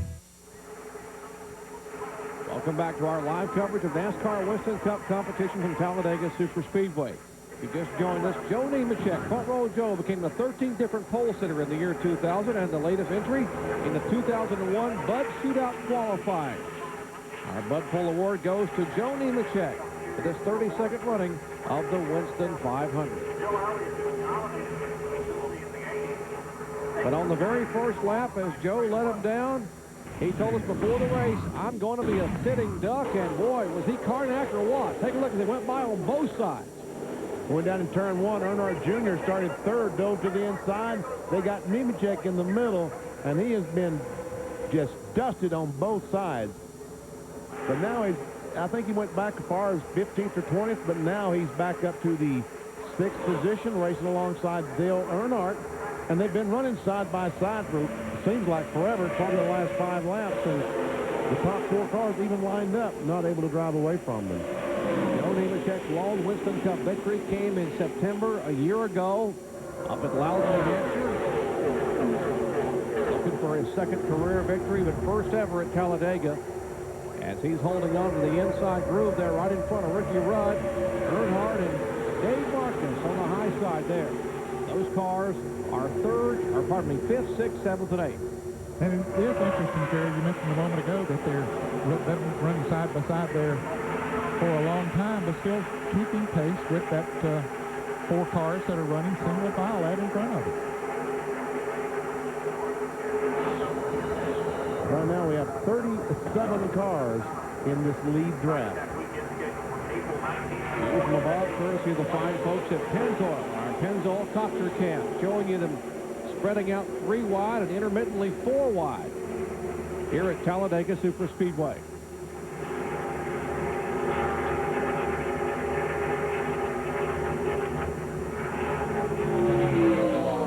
But there's a car in the middle. Maybe Jeremy Mayfield is off the pace. Something has happened to the Mobil 1 Ford. I believe it's Jeremy. They had their troubles in practice. He only got a couple laps of practice prior to Bud Pole qualifying. They had an engine problem, and now he just waves people by. Jeremy Mayfield had 6 consecutive DNFs until that 2nd place finish last Sunday at Lowe's Motor Speedway. So 6 of the last 7 events, they've had horrendous luck, and looks like it may be biting him again as Jeremy gets slower and slower on the racetrack. Well, he pushed the car up in neutral and turned the engine off, which is a very, very bad sign. It's like almost obvious that he has an engine problem with the car. John Sherman. Jeremy Mayfield is headed to the garage area. He radioed his crew chief, Peter Suspenzo, and said there's something wrong. Could be the engine, could be the rear end. They asked him to check the ignition box. He said to switch to the secondary ignition. He said, I've already done that. That's not the problem. So he is headed back to the garage area. They're going to put up on jack stands and see exactly what the problem is. Now, tough break for Jeremy Mayfield. You want to... He had come from 40th starting spot all the way to the top 10 and now heads to the garage area.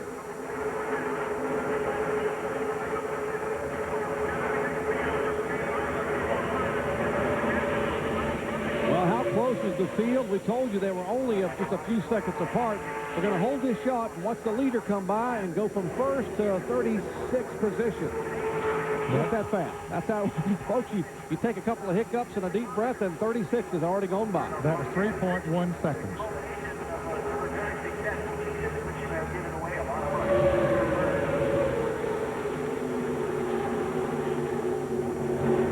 Many of the drivers predicted this week with the rule change that if you started this race at Talladega, you had a chance to lead it. And thus far, it looks like they're holding true. Well, that's true. A lot of guys have been up here, and a lot of guys have led the race. And it looks like that the old master, Earnhardt, just will not give up. He just refuses to go backwards. He goes down and tries to slow the 22 car down to try to get some push from the 71 car. Meanwhile, here comes a group of cars on the outside of it. They're going to get a run on Earnhardt.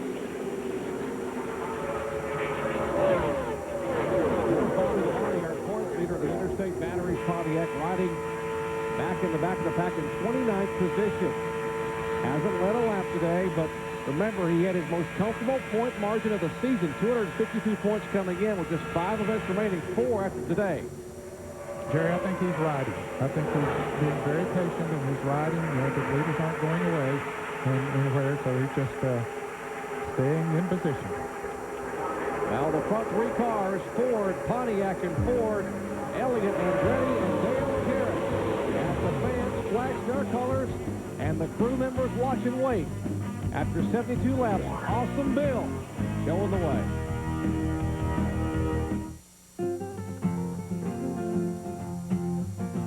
Local breweries.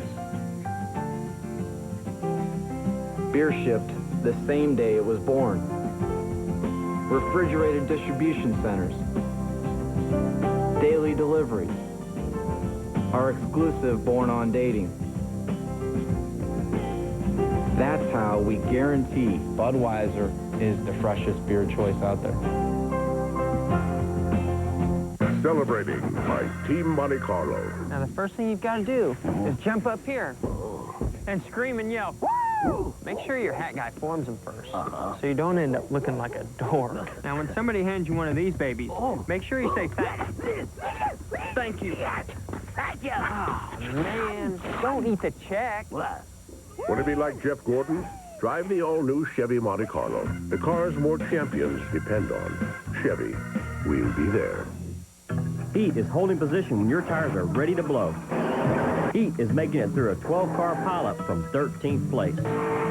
Heat is the last 5 laps with Daytona 500. If you want the heat of the last 5 laps all the time, if you want the heat of door-to-door, fender-to-fender action, if you want the heat of Daytona, if you want the game designed by the pros, you want NASCAR Heat, the only game that brings the heat home. NASCAR Heat for PlayStation Game Console and PC CD-ROM, rated E for everyone. The big boys are coming to Homestead Miami Speedway. Gordon and Jarrett return for NASCAR's Winston Cup Pennzoil 400 weekend, along with Earnhardt, Martin, and Labonte. Tickets are on sale now. Join the champions, stars, and celebrities in a weekend of NASCAR thrills and excitement. The Pennzoil 400 and Miami 300 at Homestead Miami Speedway, November 10th through 12th. Get your tickets now. Order online or call 305-230-RACE. That's 305-230-RACE. Call now. Our ESPN coverage of exciting NASCAR action from Talladega, Alabama is being brought to you by Budweiser. With a crisp, clean, refreshing taste you'll find in no other beer. This Bud's for you. By Team Monte Carlo, the cars more champions trust. And by Daytona USA, the official attraction of NASCAR. Just a reminder, coming up later today, 5 o'clock Eastern Time, over on ESPN2, you can see our coverage of the Automobile Racing Club of America Winn-Dixie 300 from right here at Talladega Superspeedway. 300 miles of racing action ARCA style from the world's fastest stock car facility. For more, log on to ESPN.com. Meanwhile, nothing has changed since we left you. Bill Elliott still leads. John Andretti is in second. Dale Jarrett is third. Ward Burton is still fourth. And Dale Earnhardt is now even back because Dave Marcus has taken over that 5th spot. And Sterling Marlin appears to be off the pace. Bill, wonder what's going on. Benny, at first they thought it was an alternator problem. Now it's starting to miss. When he went by, the crew listened, says like it's down a complete cylinder. So Sterling Marlin on the track, but off the pace, we get to John. In the garage area with Jeremy Mayfield, whose crew is working on the car. Jeremy, what happened? I'm not sure. We're trying to find out if we broke something.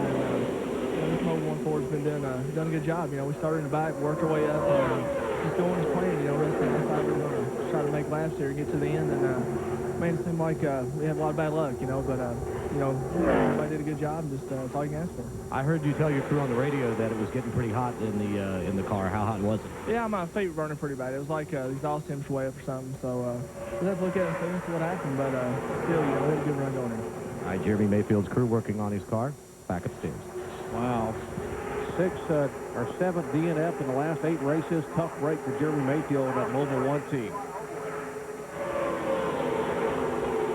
Mike Skinner trying to follow Kenny Schrader. Well, but you see the Maydew jumped out on the outside. And I guess they're about 4 wide about now. Yep, sure enough. Bill Elliott is the leader. Elliott has led 34 laps. There is Dave Marcus and Dale Earnhardt, a couple of veterans. They nearly robbed Marcus with a Richard Childress engine dead and tried it and running awfully well. How about that bottom line? Yes, Ricky Rudd has a run coming down there. It's Mike Skinner right on his bumper. He's going to blow right past him. And Dale Earnhardt Jr. ran up behind Dave Marcus and had to back off and almost hit him. Almost did. As a matter of fact, Dave Marcus, when he came off turn 2, his car got a little bit loose. He had to chase it up the hill. And just that chasing, that turning right and chasing up the hill, allowed those cars to drive under him and pass him off turn 2. Well, there's about 16 cars, 3 wide, after 78 laps at Talladega. And some of these poor folks in the grandstands have yet to sit down. Oh, that 3 abreast racing back there has allowed that single car drafts up front to pull away just a little bit, but that'll change once somebody breaks loose from here. Well, that front bunch decided they want to race a little bit right now. They're tired of riding in the line. Bobby Hamilton has worked his way back up front with Kodak Film Chevrolet.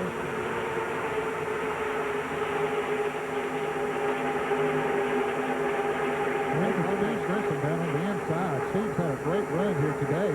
Didn't get to qualify the car. Kyle Petty qualified it, but because he's running the truck race out in Texas. But this car, he's had it up near the front all day, and right now it's on the 22nd place. And for you Jeff Burton fans, the 99 car, the Citgo Super Guard machine, is a half a lap behind. If you just joined us, they were held 15 seconds on pit road for a crew member coming over the wall too soon. And as Bill Weber showed us, with both the Citgo cars pitting within a couple of pits apart, the crew member got confused and came over the wall with 1 foot, and that produced the penalty. And thus, Jeff Burton, a half a lap back. You talk about a lone man. Poor Tony Stewart is on the outside with no one. He finally, when he sees the 4 car go by, falls in behind him. And Elliott Sadler was back there as well. Elliott, coming down the backstretch, seemed to be by himself, but evidently he was getting the draft from the 20 car of Tony Stewart, and he was closed up, must have passed 10 cars. Calling up that Citgo number 21, the blue and white car.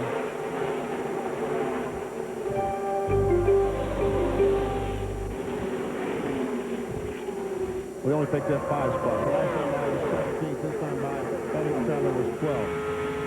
And the 40 car, I'm told, has been black flagged because they feel like he's not running up to the minimum speed they have. NASCAR has a rule that you have to be within a certain percentage of the pole speed, and currently Marlin is not close to that, so they will bring him back to the garage area. Then we saw Junior push his father around. Let's see if Dad can return the favor and push Junior around. Those cars dance around and move around. Those drivers would swear to you they never move. They stay right between those white lines. But we know better, don't we, Ned? Yeah, we can see it. Now, Earnhardt Sr. is going to look up on the outside of his son. Puts him in the middle because here comes Kenny Wallace up on the outside of Earnhardt.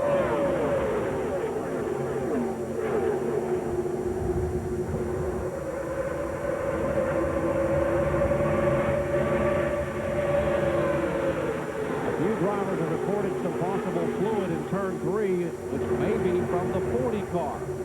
And there's the 40 car, Sterling Marlin, on pit road. The Coors Chevrolet with the hood up. The NASCAR has brought back the pit road with the black flag. And of course, NASCAR has spotters all around this racetrack to look at the racetrack. They would not take any chances if they saw anything at all. And thus far, we stay green with Bill Elliott leading here on lap number 82. Ken Schrader trying to make a move up on the outside, trying to go around Dale Jarrett, take over third. The outside groove may be beginning to work a little bit. There's a lot of them been up there trying it for a long time. And Bobby Hamilton, that 4 car, was just pushing Schrader, trying to get him by those cars. Kenny Schrader's very first Winston Cup victory came here in July of 1998.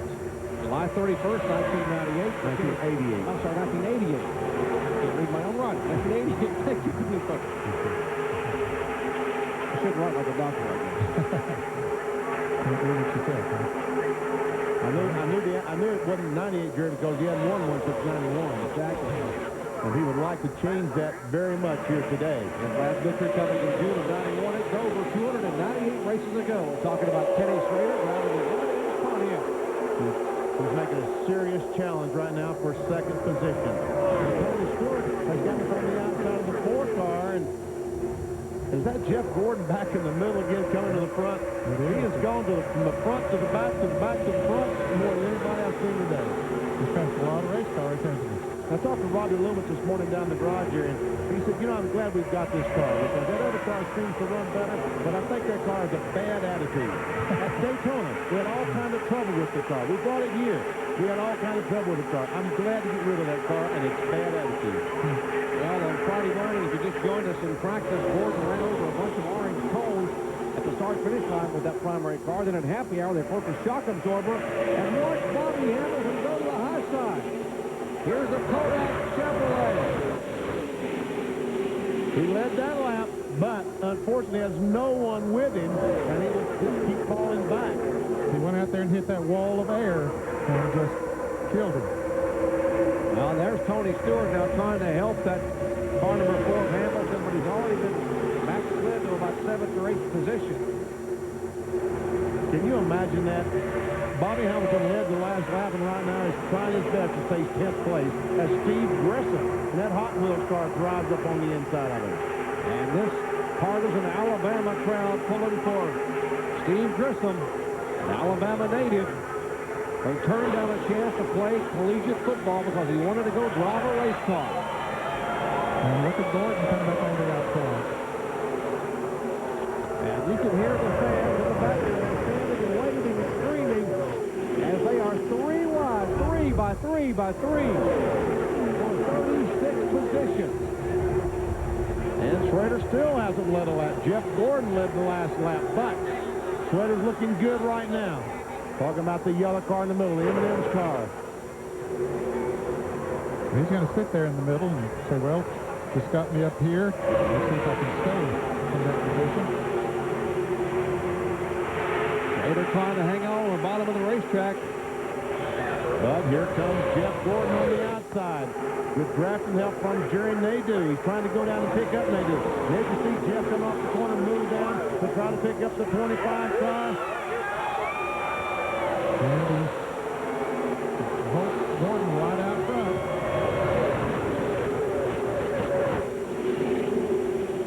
Their pace has slowed down about a half a second a lap since they started racing. Bill Elliott was running anywhere from 51.30 to 51 in seconds, 51.60. That last lap by Jeff Gordon was 52 seconds flat.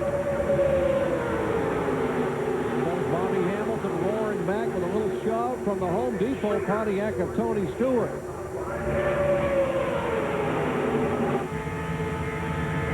And now we're riding along with Mark Martin, who led 98 laps here in the spring. But today, he started way toward the back of the pack, back in 27th position, and is now all the way up in 7th spot. There have been 16 lead changes among 10 different drivers, and Jeff Gordon showing the way. Now lap number 87.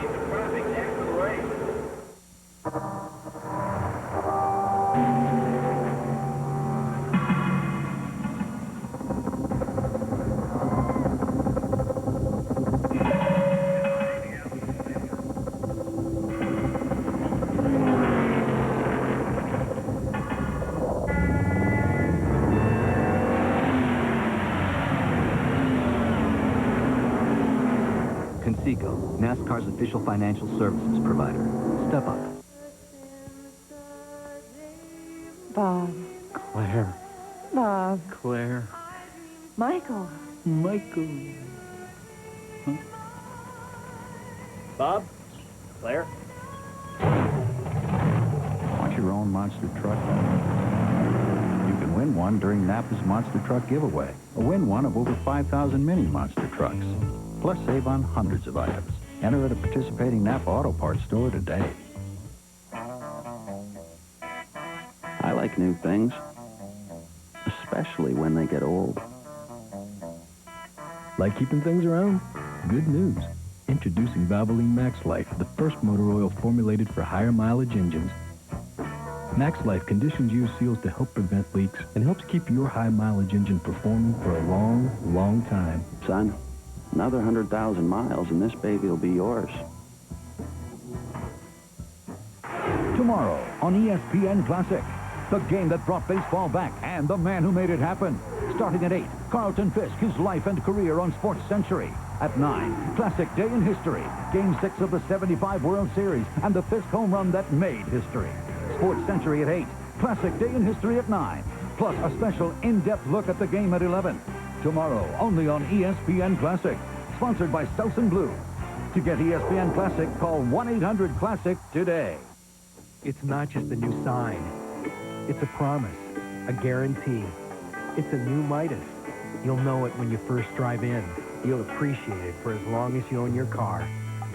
Expanded new services. A new lineup of genuine Midas parts, guaranteed for a lifetime nationwide. Even if the part wears out. We're more than mufflers. We're a new way to keep a good thing going. Go Midas. Today, the stakes are high on this high-bank, high-speed Talladega Oval, as these 5 drivers hope they are the ones to walk away with $1 million. It's the 5th and final No Bull 5 bonus battle of the year. And take a look. Jeff Gordon, one of our No Bull 5 contenders, is leading here after 91 laps. Our Craftsman race recap shows you that Jeff Gordon is the leader. He has led 8 of 91 laps. There have been 19 lead changes. And thus far, although I hate to mention it, we are caution-free. A race record pace, 183.975 mile per hour average. The lap leader, Phil Elliott, has led the ball thus far. Earnhardt, Stewart, Gordon, and Martin. Along with Mike Skinner, Bobby Hamilton, Earnhardt Jr., Dave Marcus, and Michael Walter. Off the track, still being worked on, Sterling Marlin, McClure Chevrolet, trying to get him back on the racetrack. And out of the race, Jeremy Mayfield gone to the garage area with an engine problem, as did Kevin LePage. And Jimmy Spencer just made a pit stop a moment ago, so he has gone a lap down. That's a little bit earlier than we thought they would be coming in, but apparently he felt he needed to stop, and so he did, as Bobby Hamilton goes for the lead. Bobby Hamilton in the Kodak Chevrolet, the Morgan McClure stable, Runt Pittman, the engine builder. They've had some success here. They've won here with Ernie Irvin as the driver. And now these cars trying to pull away somewhat from that second pack. And that second, Rusty Wallace is part of this 5-car breakaway. But leading that second pack is Matt Kenseth and Mike Bliss. Kenseth, who for the first pit stop ran back in 40th position with a 97 and 99. But after that pit stop, he has marched his way right to the front. And the last time by was in 6th position. Let's run along with Rusty here for just a moment. Rusty Wallace on the Miller Lite roof camera, onboard camera with our Jimmy Dean telemetry. Take a look at what speed we're talking about here for Rusty's car. So watch as he goes down the corner at 188. As soon as he goes in and hits this bank, he's going to lose a couple of miles per hour, I should say. We saw him go down to 186. Oh, he had to touch the brakes a little bit. As it came off the corner, all of a sudden, the cars in front of him slowed down. As you see, the 4 cars losing the lead. Did something happen to the 4 car all of a sudden? Well, he's been shuffled up high. It doesn't have any drafting partner, looks like that. That's the way it looks. Now he gets back down to the inside, gets back in 5th place, but the outside line's about to go by. I'm assuming the 4 car had to back off the accelerator as he came off the corner. Something happened, and he lost momentum, and he's lost about 5 or 6 spots because of it, as Spencer is being pushed to the, he's put it in reverse and going to the garage. Ray, what's going on? Well, Benny, they came in just a couple laps ago to put tires on this car, and again, we're having overheating problems down here. Jimmy said the car was getting very hot. They put tires on it, went out, ran 2 laps, and he said, I just broke the shock on the right rear. So the mount, they think, is broken, so he's gone behind the wall so that they can work on that. We hear a DJ, Dale Jarrett, is also talking about his car getting hot again. It's been over 240 degrees. So one more time, he dropped back out of that pack, and he's lost a lot of positions. They're talking about making another change on the front of this car when they pit, and we expect that in about 5 or 6 laps to see the 88 coming to pit road. And he and he and John Andretti have been running second and third, and both of them dropped all the way back. I don't know if Andretti's having a similar problem or not, but he's back there in 33rd place. So, and Ned, just 5 laps ago, Bill Elliott was in the front as Earnhardt gets a little bit squirrely there trying to pull out to make a move. And the 20 car goes way up the racetrack, Benny. Oh, is there something up there? I mean, the same thing happened the last time with the leader. Bobby Hamilton came off the corner and all of a sudden goes high on the racetrack, lost momentum. Same thing has happened to Tony Stewart. There had been a report from some of the crews of some possible oil and that into the racetrack, and so now we've seen at least 3 cars get a little squirrely down there. You got to wonder. I heard you say a moment ago, Bill Elliott was leading about 6 laps ago, and now he has dropped all the way back to the 33rd position. they're about to come up on Darrell Waltrip and put a lap on him.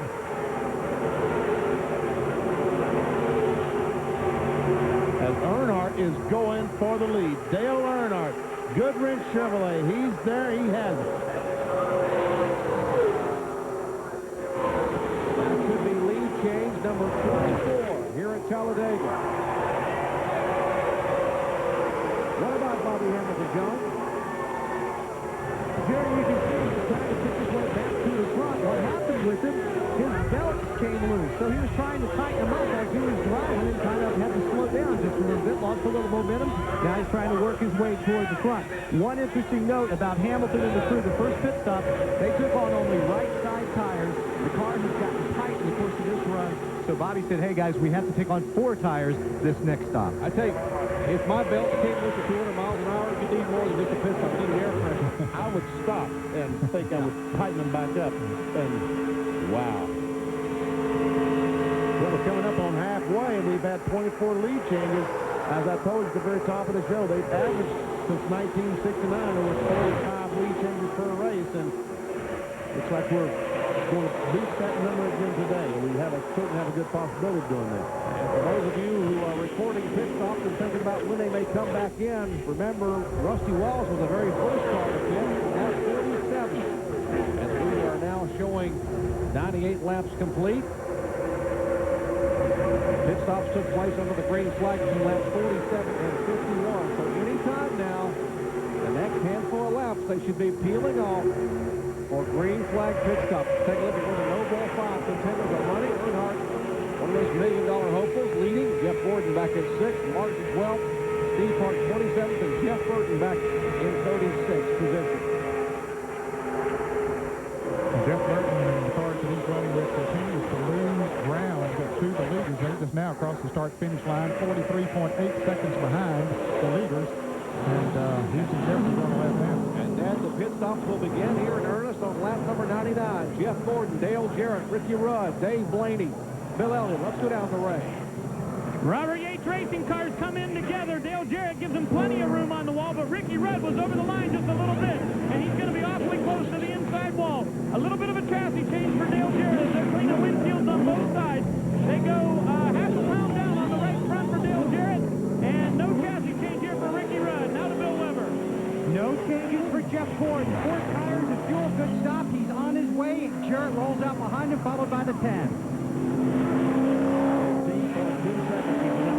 Jeff Gordon pit stop, great stop, and Bill Elliott's crew also have a great stop. And here, all the cars coming down pit road. Earnhardt, they do. There's Bobby Hamilton. Earnhardt Jr., 55 miles an hour. Headed to you, John Kernan.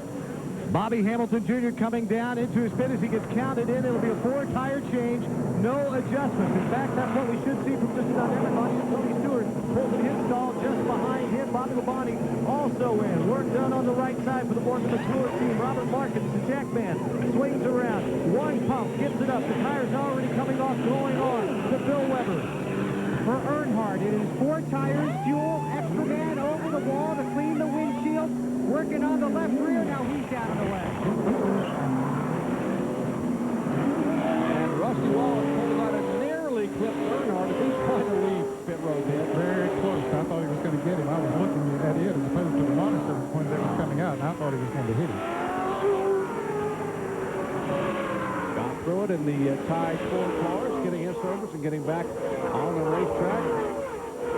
Well, we've had 2 pit stops, both under the green, and here's Ward Burton on pit road. John Kernan? Ward Burton is in for what we would assume would be a 4-tire change. Remember, the car was running so hot earlier, about 280 degrees. They still haven't taken any tape off of the front grille, but when Ward was able to get out, now they do take a piece of tape off the front grille to get a little more air in there. He said it had cooled down just a little bit. A 4-tire change for Ward Burton, also for Matt Kenseth and Michael Waltrip.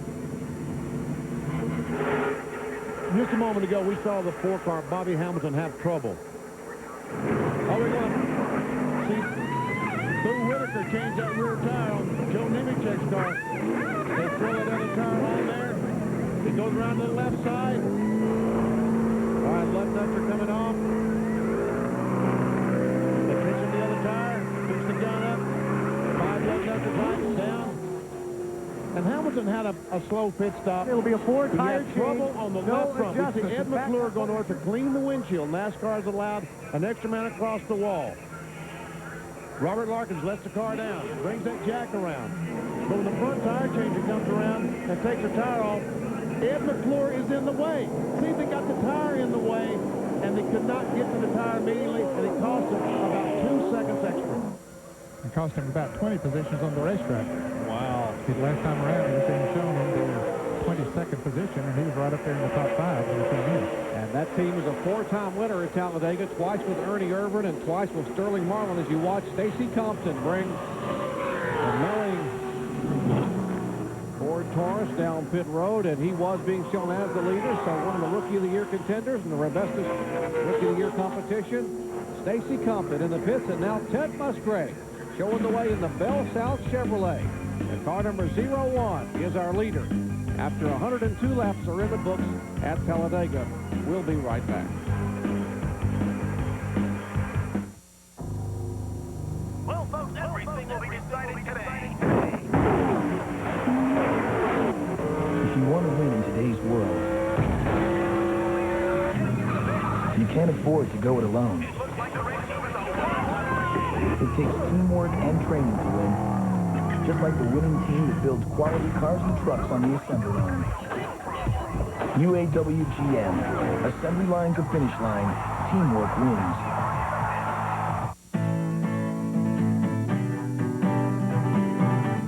You started saving for your kids' college education before they were born.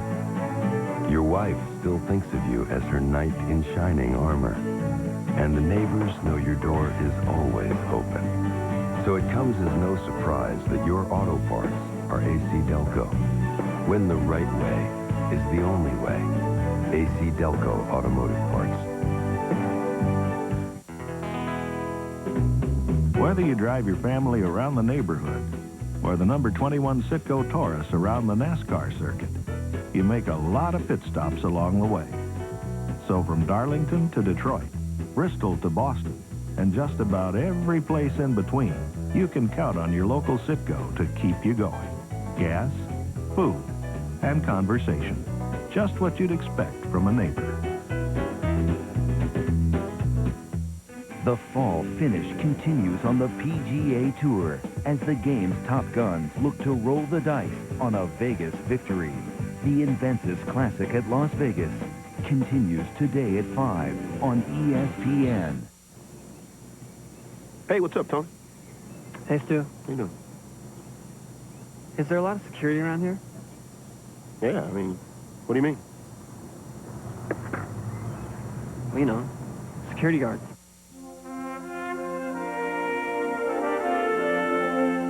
family has always put in the forefront to protect the quality and the standards set by Adolphus Busch.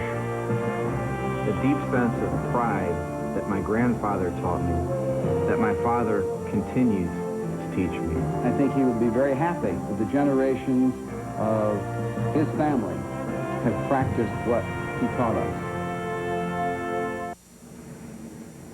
Back at Talladega Superspeedway, we have just seen the caution flag for the first time today. Dave Marcus, 59 years of age, who qualified 9th and actually led in the early part, rolled his car, coasted down out of turn 4, has been pushed now back to the garage area, apparently with an engine problem, and he will have to call it a day. They take the window net down, and now Dave will climb out.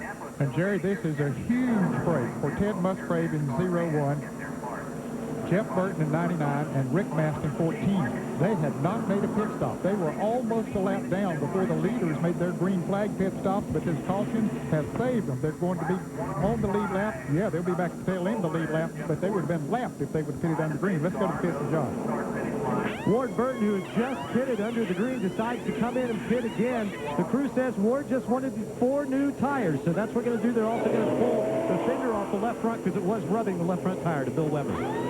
Unbelievable break for Jeff Burton. Unbelievable. It's 4 tires, a little bit of tape off the grill. Fuel, he's on his way. Now he stalls and he had to get going. Ted Musgrave was pitted right in front of him. Musgrave had run out of fuel and requested to be pushed down pit road by Burton. He helped him out, then he was able to go around him. Ward is still on pit road. The 43 is also on pit road, getting left side tires. So a number of cars taking advantage of this caution. To John. And Ward Burton's crew, you see Tommy Baldwin Jr. pulling out on the fender on the left front. What they, it looks like there might have been just a little bit of contact to push it in, and there was a tire rub on that left front tire because you can see just how shiny it was around it. Back up to the booth as they send Ward out. Well, Tommy Baldwin pulls that fender away as Ward Burton puts that Husqvarna Caterpillar Pontiac back in gear and will exit pit road. Back in just a moment. What in the world? Jesse the Body Ventura back in the AWA. There's only one Jesse the Body. The greatest names in professional wrestling history are on direct ticket pay-per-view. Tune in your set. The Body, your leader, is going to tell you what is coming down, Jack. Jesse the Body is going to come up with another earth-breaking surprise to the wrestling world. Relive the events and times of the American Wrestling Association. It's the best of classic AWA wrestling here on direct ticket pay-per-view on Direct TV.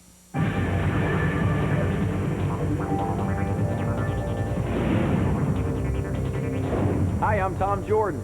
This month on Inside Direct TV, we'll give you a behind-the-scenes look at BET's new studio in New York. It's part of our Inside Look at BET, where Black Star Power shines brightest. Plus previews, how-tos, and program package information you can't afford to miss. Inside Direct TV, now playing on Channel 250. Guys. Where the heck is everybody? I'm glad you asked. The success of 3Play from ESPN.com has been tremendous. And now on one of these Nokia mobile phones, you can play just about anywhere. For example, at the country club, dining al fresco, going out to the Hamptons. 3Play from ESPN.com. It's free. It's sports. Give me the briefcase. It's money. Presented by Nokia Mobile Phones and Ameritech. The big boys are coming to Homestead Miami Speedway. Gordon and Jarrett return for NASCAR's Winston Cup Pennzoil 400 weekend, along with Earnhardt, Martin, and Labonte. Tickets are on sale now. Join the champions, stars, and celebrities in a weekend of NASCAR thrills and excitement. The Pennzoil 400 and Miami 300 at Homestead Miami Speedway, November 10th through 12th. Get your tickets now. Order online or call 305-230-RACE. That's 305-230-RACE. Call now. Back at Talladega Superspeedway, a reminder to join us tonight at 9 p.m. Eastern Time for RPM tonight. Reese Davis will have a wrap-up of our Winston Cup action from Talladega, the Indy Racing Northern Lights Series Texas highlights, and the Kart FedEx Championship Series from Down Under in Australia. That's 9 Eastern, 6 Pacific, RPM tonight. For more, log on to ESPN.com. As we show you our top 15 in our Napa Field summary after pit stops. Working the first caution flag today, coming out on lap 103. We'll come back with a green flag in just a moment. Hey, Mr. Toolbelt, Why don't you change your oil every 3,000 miles? And remember, women know when you lie. Look, missing an oil change is like giving a woman a vacuum cleaner for her birthday. You know better. Come on, consider the risk. This is reformulated Quaker State. Protection beyond 3,000 miles under any driving conditions. Can you say insurance? Because I could say I told you so. Reformulated Quaker State. It's been tested. It works. What more do you need to know? I'm a child care director. In the summer, I drive buses and vans. We have a blast on these field trips. It's just as much fun for me as it is for them. Parents are entrusting me with the safety of their children. We have to make sure we keep great tires on the van. We trust Walmart to service our vehicles. They have name brand tires and they have great prices, and they're guaranteed nationwide. That's one reason we bought them. Brand name tires, oil changes, and more at Walmart Tire and Lube Express. Because it's pretty precious cargo. Here at Kawasaki, I want to take a moment to recognize the risk takers. Those who live on the edge. Those brave souls who buy another brand of ATV. Unit 1, we got him. Now that takes guts. Don't settle for anything less than the comfort, reliability, and engineering of a Kawasaki ATV.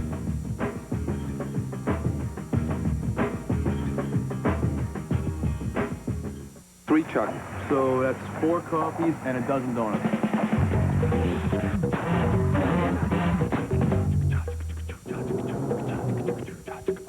Guys? Drywallers are working at a whole new speed. They're using new easy-scoring, clean-snapping USG sheetrock brand wallboard and installing faster than ever. Slow, guys. The next generation of wallboard is here. Hey, it's about time. Now run get us some lunch. We need 4 hoagies, sodas, bags of chips. Back at Talladega, what a great crowd. Sherry, press record. So Sherry, you get the message, press record. He wants to keep this, but this is a great one to watch when he gets home, although he's watching it here live. And take a look at this crowd. Some 170,000 NASCAR fans have stood for much of this one and waved their hats and screamed and applauded. Folks, that's what it's all about. Look at that sea of people here at Talladega Super Speedway. Let's go down to John Turner.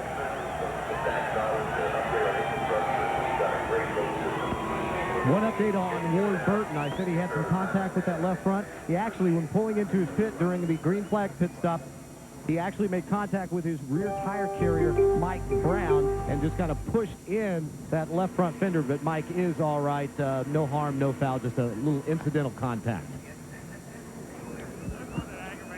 As the Pontiac safety car makes a hard left-hand turn, Jeff Gordon, who won it here in the spring from 36th starting spot. Folks, if you just joined us, he had to go to the back of the pack and started 40th today. He's our leader. He gets set for the restart.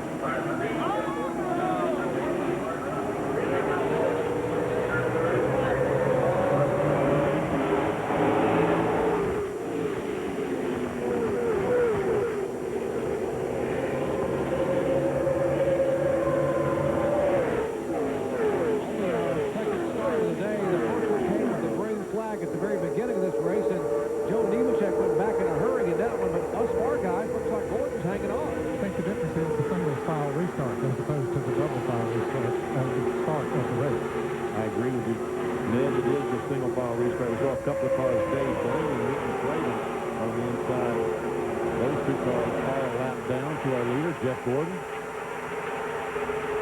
Well, Jeff Gordon has been a part of 6 different no-ball 5 bonus days. He has won 3 of them, so he's batting 500. This is the 7th time to get a chance to win a no-ball 5. But the guy right behind him, Dale Earnhardt, is trying to go for the lead, has also had 6 chances. He has never won one. That could change today. Well, Earnhardt has a Jeff Gordon teammate, Jerry Mayhew, helping him. And Jeff Gordon has Mike Skinner, Dale Earnhardt's teammate, helping him. It looks like Navy is doing a better job than Skinner right now. Yeah, we've seen that the low groove and the early going after they put new tires on the cars has been the best groove. And it looks like it's that way again.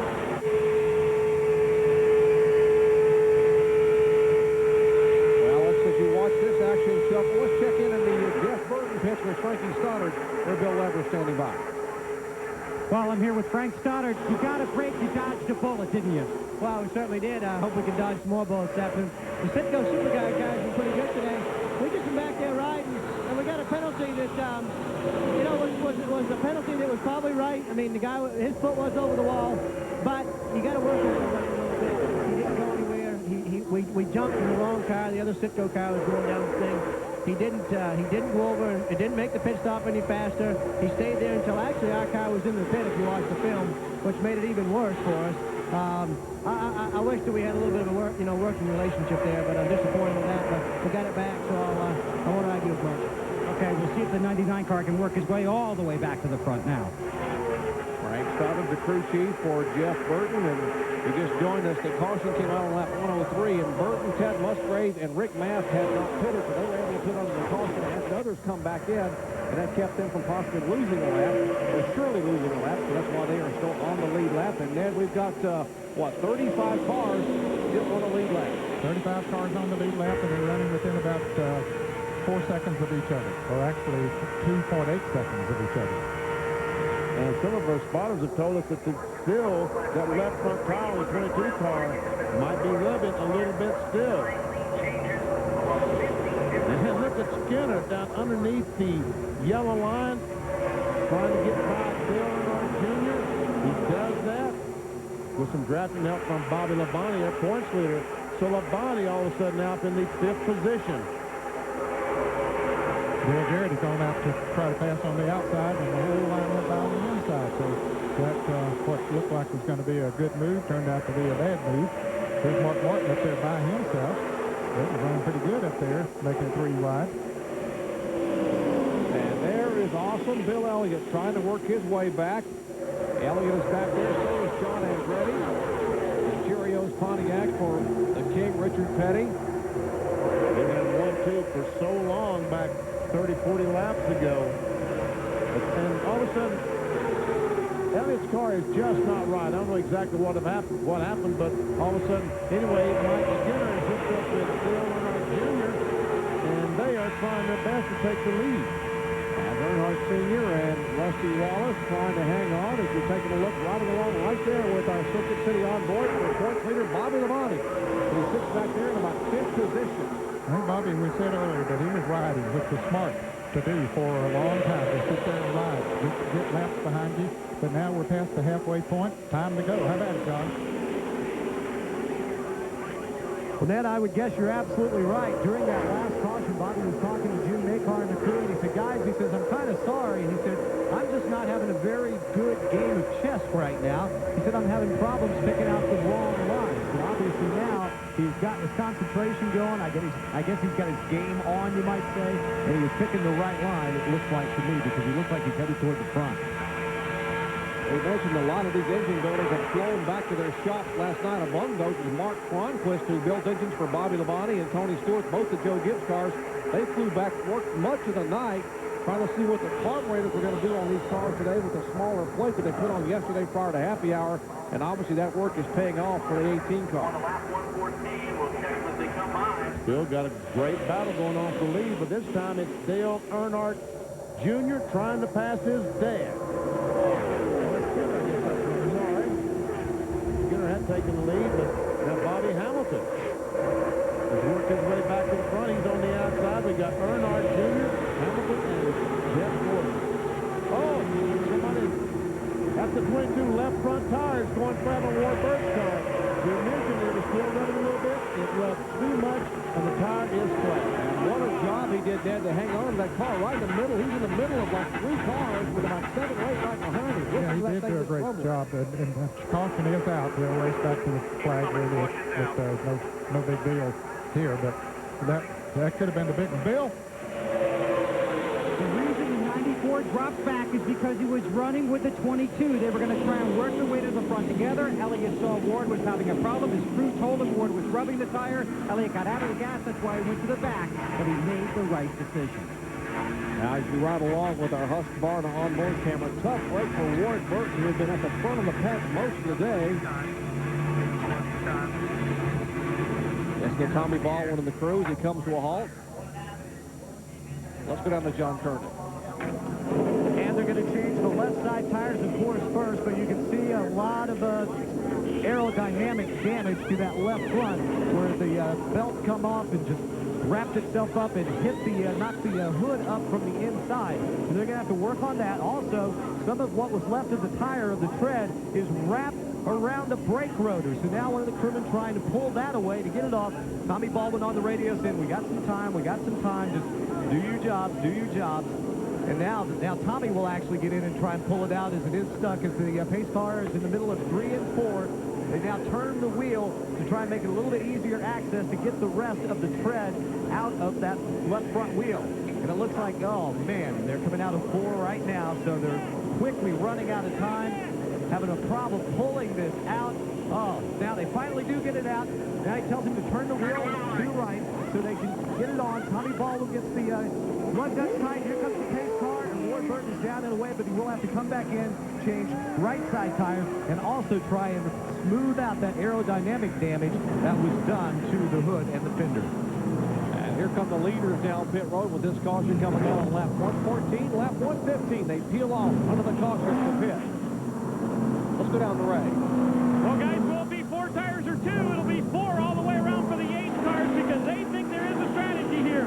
They may only have to pit one more time, and that may give them a chance to take gas only. Some guys will take 2 tires this time. Bill Weber? Dale Earnhardt on pit road. This will be 2 tires only. 2 tires until Earnhardt watches traffic and heads back out.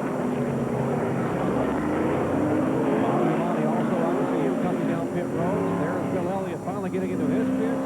At the far end of pit road, you see Dale Jarrett side, as you heard John Kernan say. Strategy here for both the H cars, taking on 4 tires here. And look at the one car. The one car, half the car is sitting on pit road. He just simply could not get into his pit. Finally, they changed the tires, and there is no penalty for that. If he makes an effort to do that, that's all that's required of him. If he gets his front tires. Okay, what happens when you cut a tire at 190 miles per hour? Let's listen.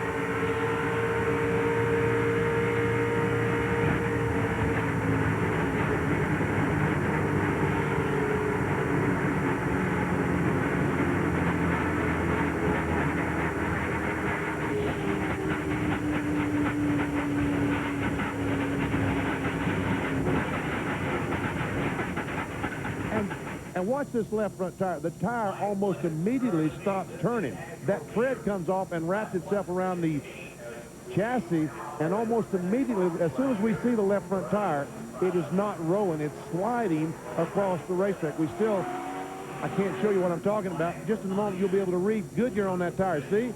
It's not turning. Well, and the tough break, the poor luck for Ward Burton on lap 114 brings out the second caution flag today. He is back on pit road. Mike Bliss being shown as our leader. My father was in the garage business, and his father was in the garage business. Well, my father was my mechanic all my life. I've got some old Craftsman tools that are still around, which I love and I treasure. My grandfather and also my father's tools, which nobody could ever buy. 1,800 Craftsman hand tools made in America, guaranteed forever. He really believed in Craftsman, same as I do. Here I am, baby, crisp, juicy chicken just for you. Decked out in tomato and lettuce, I'm KFC's Twister, and I'm no. With my creamy, tangy pepper sauce, I'll give those taste buds something to do. Then twist me round and round all snugly. Look what I gotta go through to be beautiful. Oh, now here I come, baby, with wedges and drink, just $2.99. Straight from KFC to you. Now, how good is that? Guys, it's getting real loose on me. Pit next lap. Pit next lap? Pit next lap. Are you sure? I'm positive. What's going on, guys? Stay out or pit? Pit. No pit. Pit. Pit. Pit. No pit. Pit. No pit, baby. Pit. Don't pit. From the driver's seat to the pits, to anywhere NASCAR fans might be, Motorola technology is bringing the action closer to everyone. No pit over. His car is green, right? No, blue. What's his number? 88. Now, which one do we want? Dale Jarrett. Dale Jarrett. Can you open up for me? Hey, let me ask you something. What does that sound like? It sounds like Dale took the lead. Come on. Hey, do you know his dad's name? Back at Talladega Superspeedway here in Talladega, Alabama. Working caution number 2 on the day. A tough break for Ward Burton, the left front tire being cut down. And just a moment ago, during the pit stops, a very, very close call. Ted Musgrave is sitting here, fuel only in his car. The red car of Scott Pruitt, he dodges Earnhardt as he comes in. He starts with his pit, and all of a sudden has to turn left and runs into the 0-1 car of Musgrave as he leaves and did some damage to the left front of Pruitt's car. He spent a lot of time on pit road trying to repair that damage and make sure that his fender wasn't rubbing the tire like Ward Burton's. All right, looking back at the Viagra Pontiac for Mike Bliss, the first race he has led in his NASCAR Winston Cup career. Back with more in just a moment. Heat is holding position when your tires are ready to blow. Heat is making it through a 12-car pileup from 13th place. Heat is the last 5 laps of the Daytona 500. If you want the heat of the last 5 laps all the time, if you want the heat of door-to-door, fender-to-fender action, if you want the heat of Daytona, if you want the game designed by the pros, you want NASCAR Heat, the only game that brings the heat home. NASCAR Heat for PlayStation Game Console and PC CD-ROM, rated E for everyone. I like new things, especially when they get old. Like keeping things around? Good news. Introducing Valvoline Max Life, the first motor oil formulated for higher mileage engines. Max Life conditions use seals to help prevent leaks and helps keep your high mileage engine performing for a long, long time. Son, another 100,000 miles and this baby will be yours. John, seen that? Oh, you're good. Yeah? You're the best. You guys hungry back there? Is this true now? Got it. I wouldn't open that. Oh, great. He opened it. Guys, just get some beer. Pickle. I got the ice, Josh. All right. I'll be right back. Don't touch that. Okay. Fellas? Frosty cold mom. Dinner party, Ice House style. Because sometimes all you need is a smooth, never watered down taste of Ice House. Enjoy. I'm ready as anybody can be. I'm ready as anybody can be. Yeah. Are you ready to ask your doctor about Viagra? Get ready. Ask your doctor if a free sample of Viagra is right for you. Well, I'm ready for you. I hope you're ready for me. Back at Talladega Superspeedway in Talladega, Alabama. I'm Jerry Punch, along with Ned Jarrett, Benny Parsons, Bill Weber, Ray Dunlap, and John Kernan, bringing you live coverage of the Winston 500. How about that 47th driver, Mike Bliss is, to lead at least 1 lap this season. That is pretty competitive. Just about everybody has. They're probably in 55 or 60 different drivers. Well, we've had 15 different leaders here today, 31 lead changes so far, and that number is about to change as we go back to green flag racing. And Rusty is trying his best to block the 31 car, and looks like he's been able to succeed. Skinner could not get by the 2. As a matter of fact, when he backed off the throttle to avoid Wallace, he lost momentum and lost his spot. And I don't think Rusty, according to my records, has not led today, but that could change here in about a half a lap. Well, he's going for it. He's got Dale Earnhardt Jr. there to push him on by. This car, Rusty's driving, finished 4th in the Daytona 500, finished 3rd at Daytona in July. And he's getting a shove from a big Budweiser hood from Earnhardt Jr.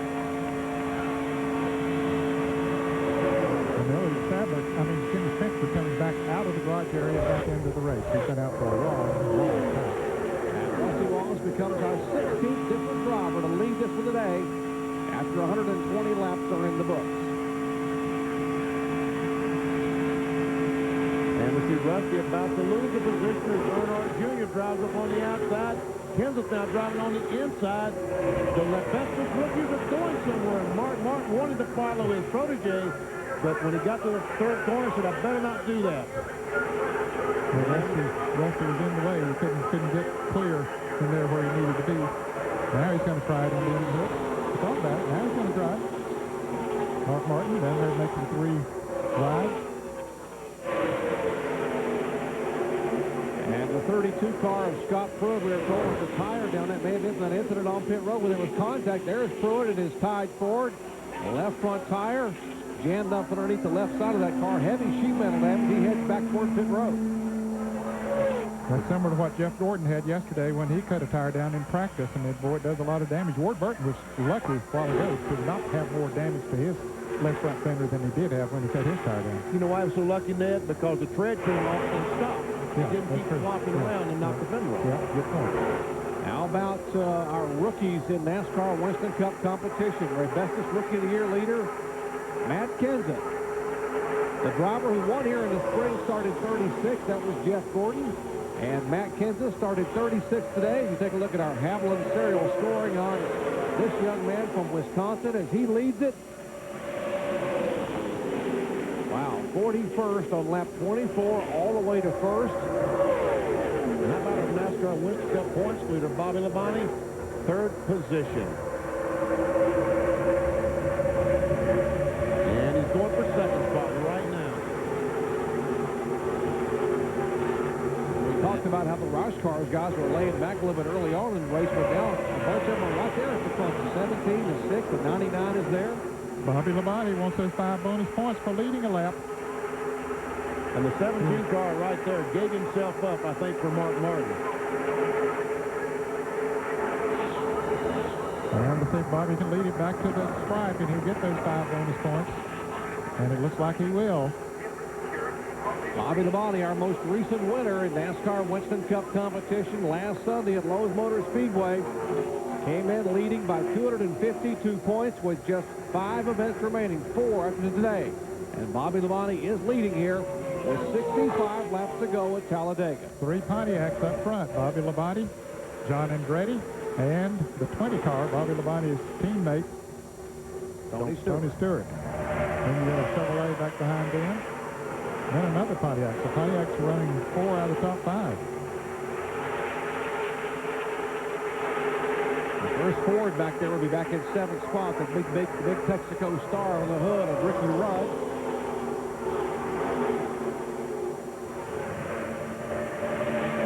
They fan out now. Earnhardt Jr. tries to make a move. Let's check in the Bobby Labonte pits with John Turner.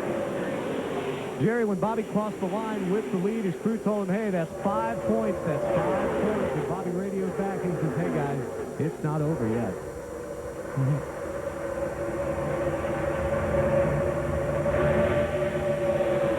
Well, we've had 34 lead changes among 18 drivers, and it is the most we have had all year long. The most number of different drivers, I should say, lead all year long. Previously, they've been in Atlanta where we had 17 different drivers lead, and now we have broken that season record and set a new one.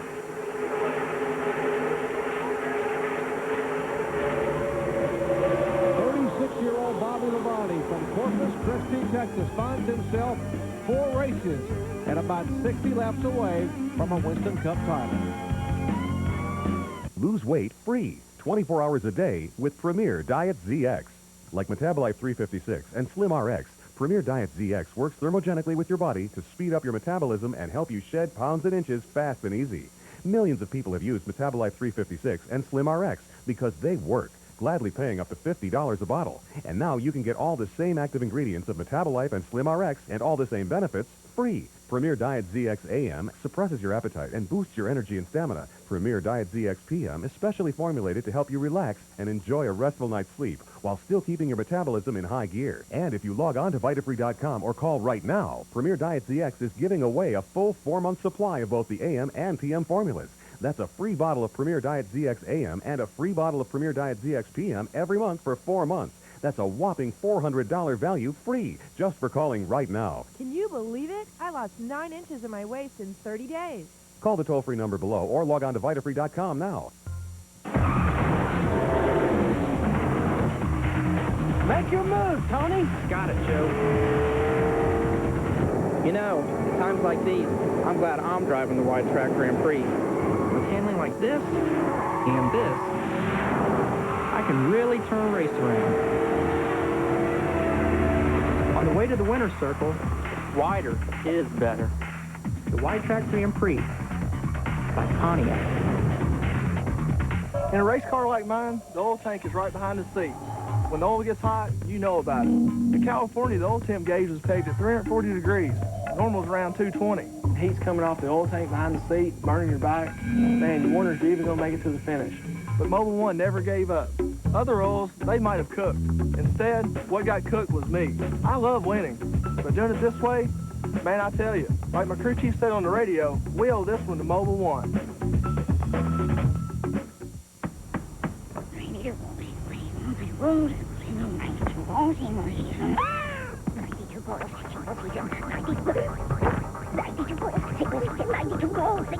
ESPN's 2-Minute Drill, Mondays and Thursdays at 7.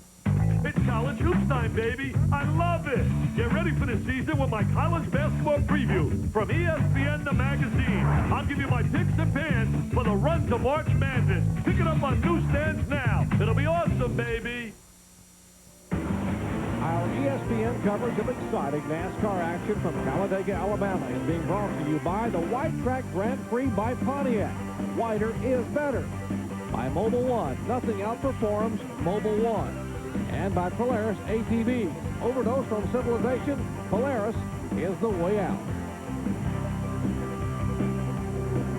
Right now at Talladega, wider is better because we've got Pontiacs 1, 2, and 3. As Bobby Labonte, John Andretti, and teammate Tony Stewart try to hang over the top 3 spots.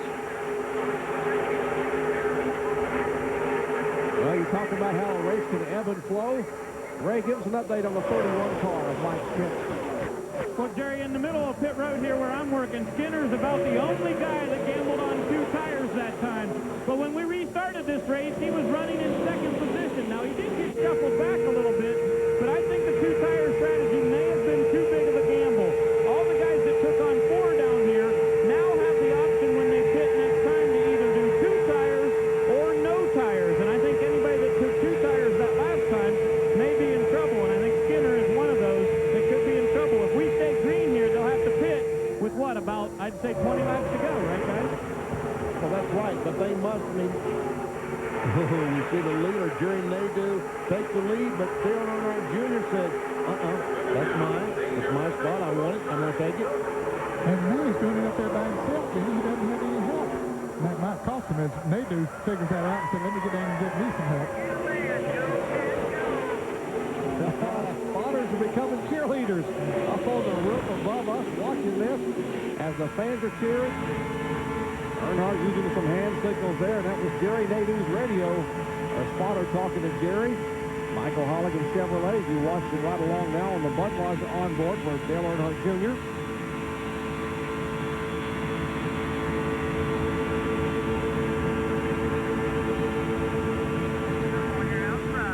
Battle for the lead. And it looks like Junior's going to push that 36 car up Schrader's right to the front.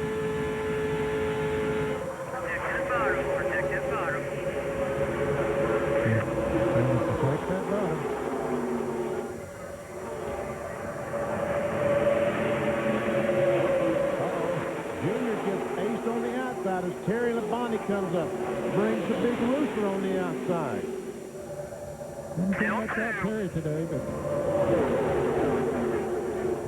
coming to force here now. The Earnhardt Jr. is strong. Look at him stay in the middle and even pull up a little bit.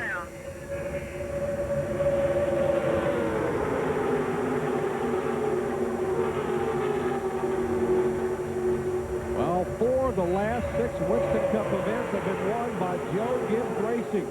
2 for Bobby Labonte, 2 of the last 3 for Tony Stewart. And he watches his drivers, hoping that one, Bobby Labonte, is going to be able to hang on and win a Winston Cup title. Let's go down to John Kernan. And I'm with Coach Joe Gibbs. And Coach, it looks like you might, as you're watching the monitor here, it looks like you might be holding your breath a little bit. In any of your Super Bowls while coaching the Redskins through the championship, did you ever have to hold your breath? That's exactly what I'm doing right now. It's just a matter of where you wind up getting shuffled. To see him run 3 abreast like that, you know, it scares me. I think I'm going to find a quiet place to pray here for a while. How does it compare molding a championship race team to putting together a championship football team, or is there a good comparison? I said to everybody that you know, it's almost exactly the same number of people. It's just as hard, if not harder. We've never won a championship over here, so that's what we're fighting for. That's why all this makes us so nervous. But it's exactly the same because you win with people. You don't win with cars or X's and O's.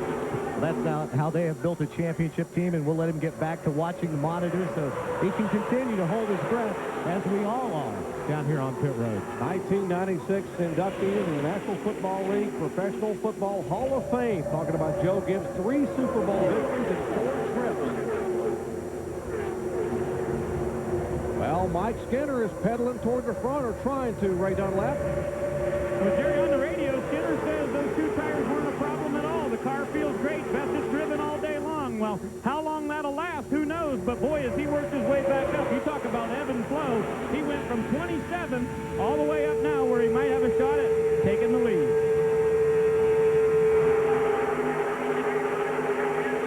We haven't talked much about the guy running second, Benny Parsons, but what a job. He has. Terry Labonte's done a terrific job. Labonte started in 17th position, has worked his way up to 2nd spot.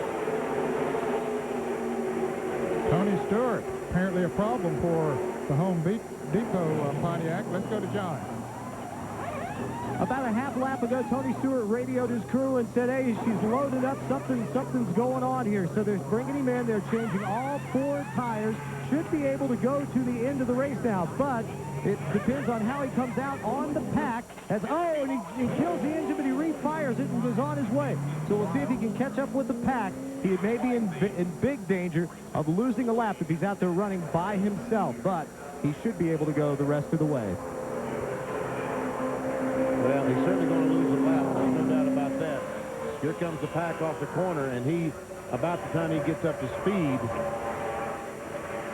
the pack will be coming to catch him. There he is going down in turn 1, and here comes the big pack of cars. He's running about 80 miles an hour, and they're running about 190 miles per hour, and of course they're about 3 or 4 wide.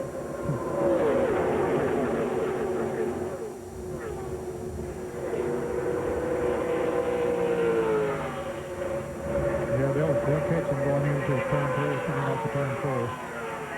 Terry Labonte, that last lap, led the race in the Kellogg Chevrolet. And also back on pit road to car number 70, Michael Waltrip fans back in the pits. And more from the Tony Stewart pits with John Curtis. Jerry, the problem was the left rear, a few of the lug nuts had worked their way loose because you could see on the wheel how the holes, instead of being perfectly round, they were kind of oblonged out as the tire vibrated just a little bit. But they caught it, got him in before he had a problem, got the tire changed, the lugs tied on this way, and they can go the rest of the way. Folks, we talked about a record race today. It has been 14 years since we've had 19 or more different drivers lead a race. Where did that happen? Right here at Talladega back in July of 1986. There have been 19 different drivers in this race today leading. And we've still got a ways to go. 52 laps. There goes Tony Stewart going a lap down. Terry Labonte out front up on the outside. Now we see his teammate Bobby Labonte come up on the inside, try to get hooked up with the Home Depot Pontiac. Looking from high above, courtesy of the fine folks at Pennzoil on our Pennzoil Copter Cam, giving you a bird's eye view of this massive 2.66 mile facility. And folks, there are still 32 cars on the lead lap, and they are within a second of the leader. That's how close it is with 51 laps to go. 4 races remain after this one today. And 36-year-old Bobby Labonte trying to hang on for a championship while his brother Terry Labonte would watch to go to victory lane at Talladega in today's Winston 500. Back with more live coverage in just a moment.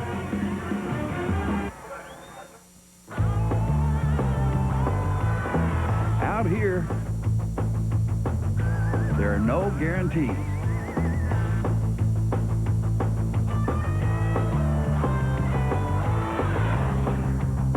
In here, there's a lifetime guarantee. No wonder people in a hurry trust us. At select GM dealers, Good Wrench, it's for life.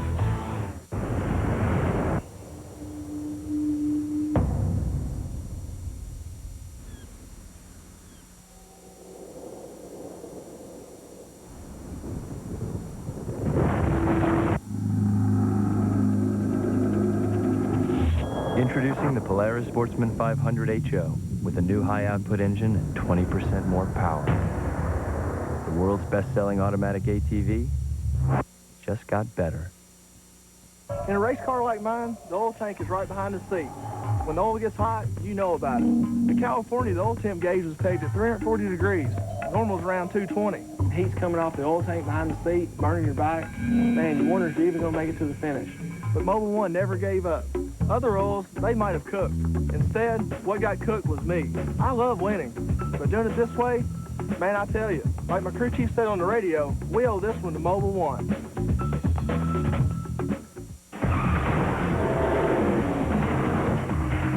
Make your move, Tony. Got it, Joe.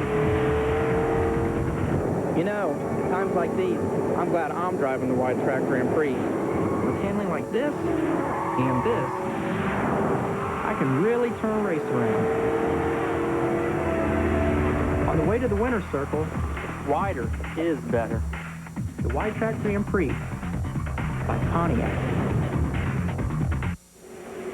Back at Talladega Superspeedway with Texas Terry showing the way. 140 laps in the books, 48 laps to go. If you just joined us, there are just 4 cars out of it. Kevin LePage has had engine problems, as did Jeremy Mayfield and Sterling Marlin.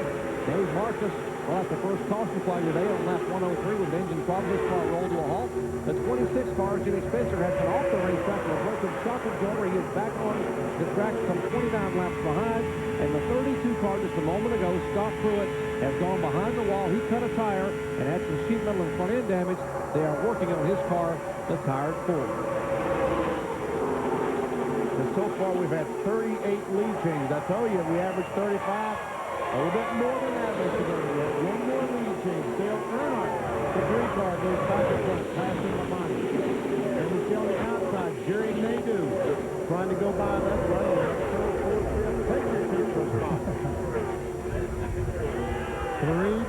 Three wide for about 3 rows of cars, 4 rows of cars. Last time we had this many drivers lead a race, I told you, was 14 years ago. On that day, in July of 1986, we had a first-time winner. Bobby Hillard got his first Winston Cup victory. On board with Dale Earnhardt Jr., the Budweiser Chevrolet. As he looks back at a couple other Chevrolets on your right, Mike Skinner on your left, Jeff Gordon. All this is at 190 miles per hour. Nadeau comes down, tries to take the lead with help from Matt Kenseth. That was Jerry Nadeau. Has not won a Winston Cup race. This is his 99th career start, dropping this year for Rick Hendrick. MichaelHolligan.com Chevy. Clear by 2, yeah. You know, Ben, it's amazing to me is how stable these cars look at these speeds and running 3 wide. In the past, we've seen them run 3 wide, but you know, the middle car was usually pretty squirrely, and sometimes even those on the inside would be squirrely as well. But these cars seem pretty stable. I guess it's because of all that downforce that they put on. How did these guys just drive by in the middle? Was it Kenseth that helped these guys? Earnhardt Jr. They drive by Nadeau. All of a sudden, does Nadeau have a problem? No, it doesn't look that way. It's just progressive. But it is. It works better for that group in the middle. And then we have watched Dale Earnhardt Jr. come up to that middle time again. He gets shuffled back. He jumps back in that throttle of Richie Gilmore engine and just roars back toward the front. And Elliott Sadler, he goes blowing by and takes the lead. Well, but he went down. Oh, I'm sorry, Ned. Yeah, he made an unscheduled pit stop not long after the green came out. Oh, thank you.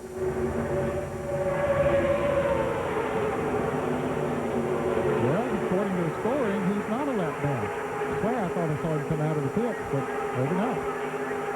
Maybe I'm seeing things here. All those sickler cars out there. Anyway, Mark Martin, wherever he came from, he's now old news. Forget about the 21 because he's old news. Mark Martin, who led so many laps here back in the spring, back in April. In fact, he led the most laps 7 times for 98 laps, only to be shuffled and finished back in 15th position. Die-Hard 500. You know, we cover happy hour at most of these NASCAR West Coast races that ESPN does, and Mark Martin usually practices more laps than anyone else. But yesterday, he only practiced 14 laps, and I asked the chief, he said he was more than why. He said, well, if I was driving good, that's good. He said, what the heck? No, he's wrecking this afternoon. I'll wait tomorrow and wreck. So far, he hasn't wrecked. Jimmy's always a man of few words, but he gets his point across. Yes, he does. 43 laps to go here at Talladega. I'm Gary Bunch along with Vinnie Parsons, Ned Jarrett, and a great crew on pit road. Bill Weber, John Turner, and Ray Dunlap covering the action, and there will be one more pit stop. When it'll happen, well, if we stay green, we're looking at about 20 to 25 laps to go, and they have to make that final stop. I tell you what, you would have thought when that tire shredded on the left front of Ward Burton's car and it stopped rolling and he banged everything off trying to get back to the pit area, it would have hurt the car in some way, shape, or form. But it doesn't seem to have hurt it a bit because here he is in second spot. Well, that's amazing. I never thought he'd be able to be that competitive again after that. Exactly. If you're sitting on a sofa at home, you looked at your wife and said, where'd he come from? Which is exactly what we said a moment ago. Laps are winding down. Mark Martin is our leader here at Talladega. Stay with us.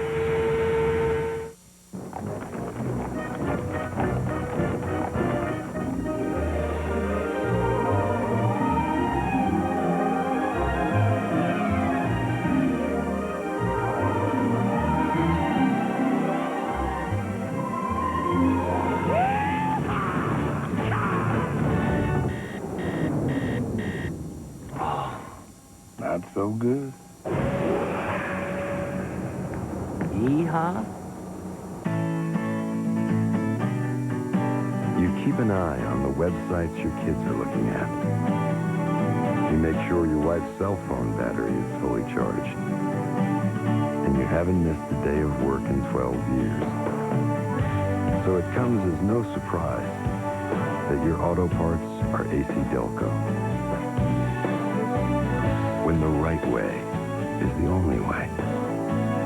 AC Delco Automotive Parts.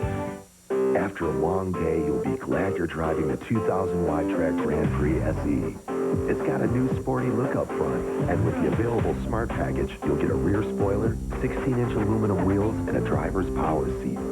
Think of it as a great way to feel right at home when you're in the curves. Get over $5,200 in average finance savings on any new 2000 Grand Prix with 0% APR for up to 60 months. Wider is better. See your Pontiac dealer today. In a race car like mine, the oil tank is right behind the seat. When the oil gets hot, you know about it. In California, the oil temp gauge is pegged at 340 degrees. Normal is around 220. Heat's coming off the oil tank behind the seat, burning your back. Man, you wonder if you're even going to make it to the finish. But Mobil 1 never gave up. Other oils, they might have cooked. Instead, what got cooked was me. I love winning, but doing it this way, man, I tell you, like my crew chief said on the radio, we owe this one to Mobil 1. Back at Talladega, patience beginning to wear thin as the laps wind down. Here at Hold Your Breath NASCAR action, Talladega style. Speaking of holding your breath, there goes Dale Earnhardt Jr. to the high side. Here comes Gordon on the inside of Mark Martin. And Johnny Benson tries to help Mark Martin go through. Trying to help Jeff Gordon go by Mark Martin, I should say. And I'm telling you what, these guys go to the back, they go to the front. They get hustled to the back to the front. Jeff Gordon has been back and forth more than a yo-yo today.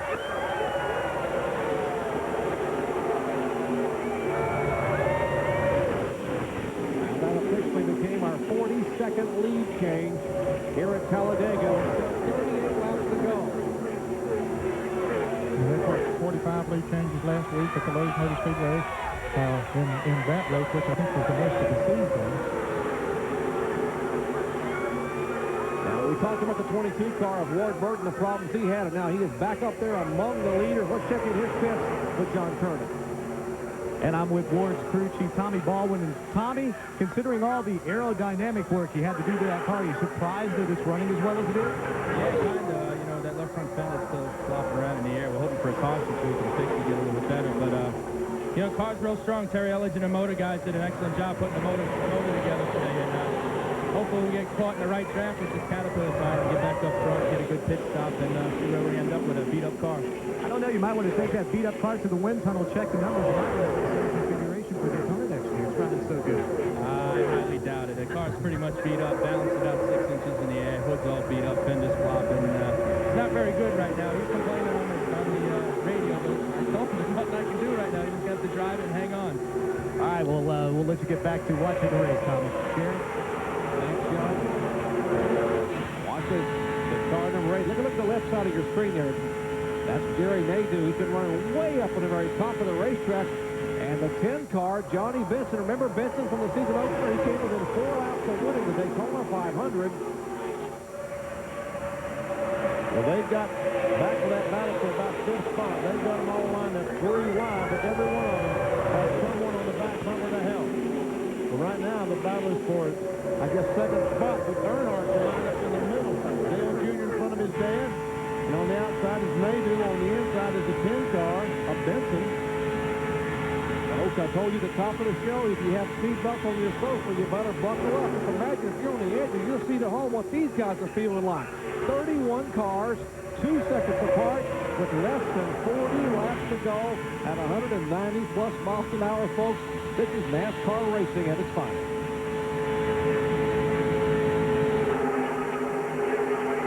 And as Ned mentioned, the fans were raving last week about that great race from Rose Motor Speedway, 46 lead changes among 13 different drivers. But today we have had 43 lead changes among 20 drivers, and we still have 37 laps to go. You know, we talked at the first broadcast about the middle lane maybe was not the place to be, but now it's working very well. Yeah, it just seems to ebb and flow. It seems like it doesn't work, and all of a sudden something happens and it does work. The outside line, we talked about how it didn't work. And all of a sudden, we've seen cars that kept blowing by on the outside.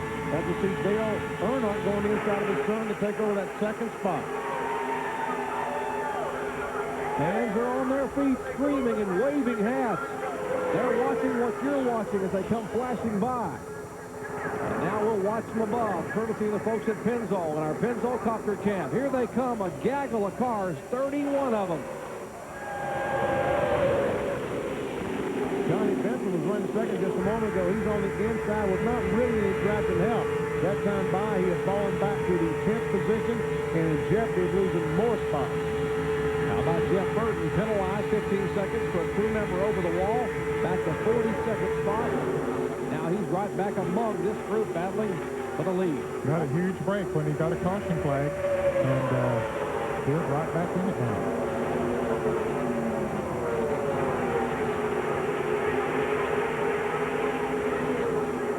We are hearing 10 to 15 laps. Final pit stops will be coming. So we'll let you catch your breath. We'll catch our breath, and we will come back and cover those final pit stops. Critical pit road area as the crew members watching away to know their work can impact the winner. Back in a moment. Are you one of the millions of American males who would like increased sexual energy? If you've been considering Viagra as a solution, consider something different. All-natural Enerx. Clinical studies show various ingredients of Enerx enhance sexual energy, increasing desire, performance, and satisfaction. Enerx is all natural with no side effects. With Enerx, you'll feel the increased energy within minutes and with no chemicals. We're so sure you and your mate will be completely satisfied. We'll offer you a 30-day, no questions asked, full refund. Enerx stimulates sexual energy by expanding the blood vessels, causing increased blood flow to specific areas of the body. Unleash the power of Enerx now. Call 1-800-442-4226 in the next 10 minutes and find how you can save 30% off retail price. Take advantage of our special TV offer. Call 1-800-442-4226. When you're in the championship hunt, you don't sleep at night. You think about it when you get up in the morning. You think about it when you go to bed. There are so many guys gunning for you, then it just makes your life miserable. It's like each week they stack another ton of bricks on your shoulders. That pressure can turn into a negative if you let it. You have to fight hard. I mean, week in and week out. It gets down to the end and you're close, you get aggressive. The NASCAR Winston Cup Championship. The race is on. Man, I want to win a championship so bad it's unreal. It's enough to make your hair stand on end. Big Kmart's House Halloween sale is going on now, with prices so low it's scary. Halloween light sets are as low as $3.99. All the latest, greatest kids' costumes are on sale as low as $8.99. Your favorite fun-sized bags of candy are just $1.88. More stuff than you can shake a broomstick at, and you'll be tickled to death at the savings. Only at Big Kmart's House Halloween sale. Hurry in now. Well, welcome back to Talladega Super Speedway. Take a deep breath and watch what's about to unfold here in these final laps. 44 lead changes among 20 drivers. We still have one pit stop to go. That's coming up in about 7 or 8 laps. And there is the points leader up close and personal. That big Interstate Batteries hood for Bobby Labonte, right behind Dale Earnhardt Jr. Well, first car on the pit road will be the car number 10, the Aaron's Rents Pontiac for Johnny Benson, James Benson Company. Will they do a gas and go? Let's watch. At least right side tires. Now, they will not have to have a full tank of fuel because they only have about 20 laps to go. But they're going to change all 4. I really believe that Benson's car, all of a sudden, he lost the handle on the car. So they're going to make some adjustments and change 4 tires and hopefully get through their better. And he can get lucky, and all the rest of the cars have to make their pit stop before, say, a caution flag comes up, because he is going to lose the lap, no doubt. He is pedaling hard as he can, but obviously with that plate, here come the leaders at 190, and Benson is probably less than 100 miles an hour coming off of pit road.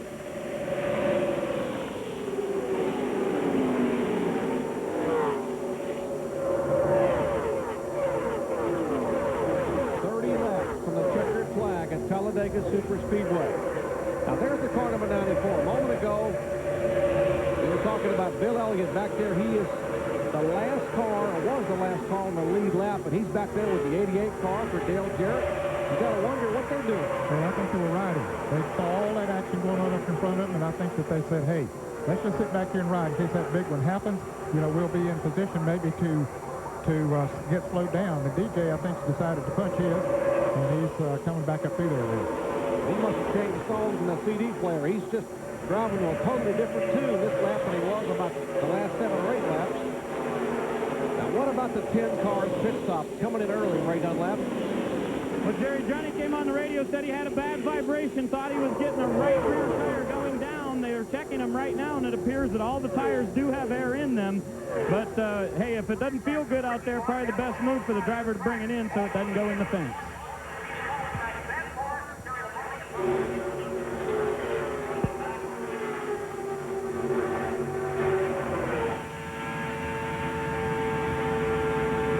Dale Earnhardt Jr. showing the way here at Talladega as we get closer and closer to pit stops. Earnhardt Jr., a 2-time winner already this year. One at Texas back on April 2nd. One at Richmond back on May the 6th. There's the second pack, led by Ricky Rudd, who has gone over 2 years now since his last victory. Coming at Martinsville back in the spring of '98. And right now, Bobby Labonte has got to be loving life. Running in second spot. And single file. Has his teammate Tony Stewart behind him. He knows that Tony's a lap down, and he knows Tony's not going to do something to him. Take a chance on hitting the 18 car. So life is bland for Bobby Labonte right now.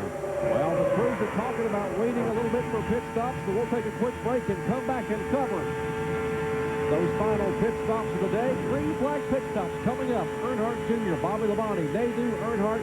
That's the top 4. Wow.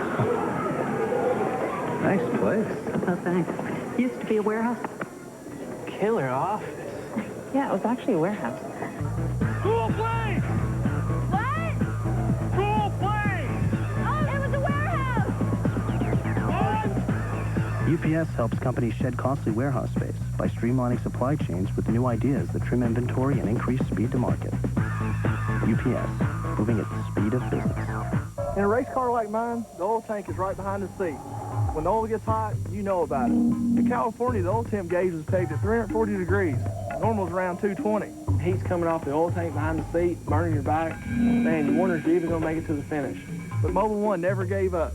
Other oils, they might have cooked. Instead, what got cooked was me. I love winning, but doing it this way, man, I tell you, like my crew chief said on the radio, we owe this one to Mobil 1.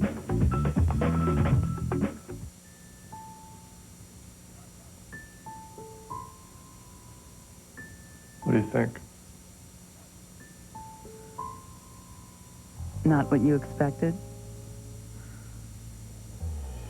Try Glidden Idea Cards. Use them for color combinations, design tips, and inspiration. Mix in a little advice from the Home Depot, and soon you'll be paying with confidence. Glidden in the Home Depot. What a great idea. Heat is holding position when your tires are ready to blow.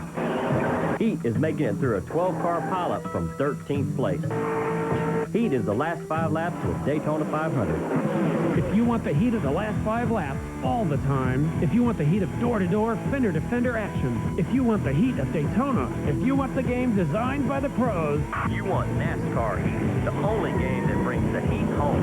NASCAR Heat for PlayStation Game Console and PC CD-ROM, rated E for everyone. Back at Talladega Superspeedway, there have been no pit stops among the leaders.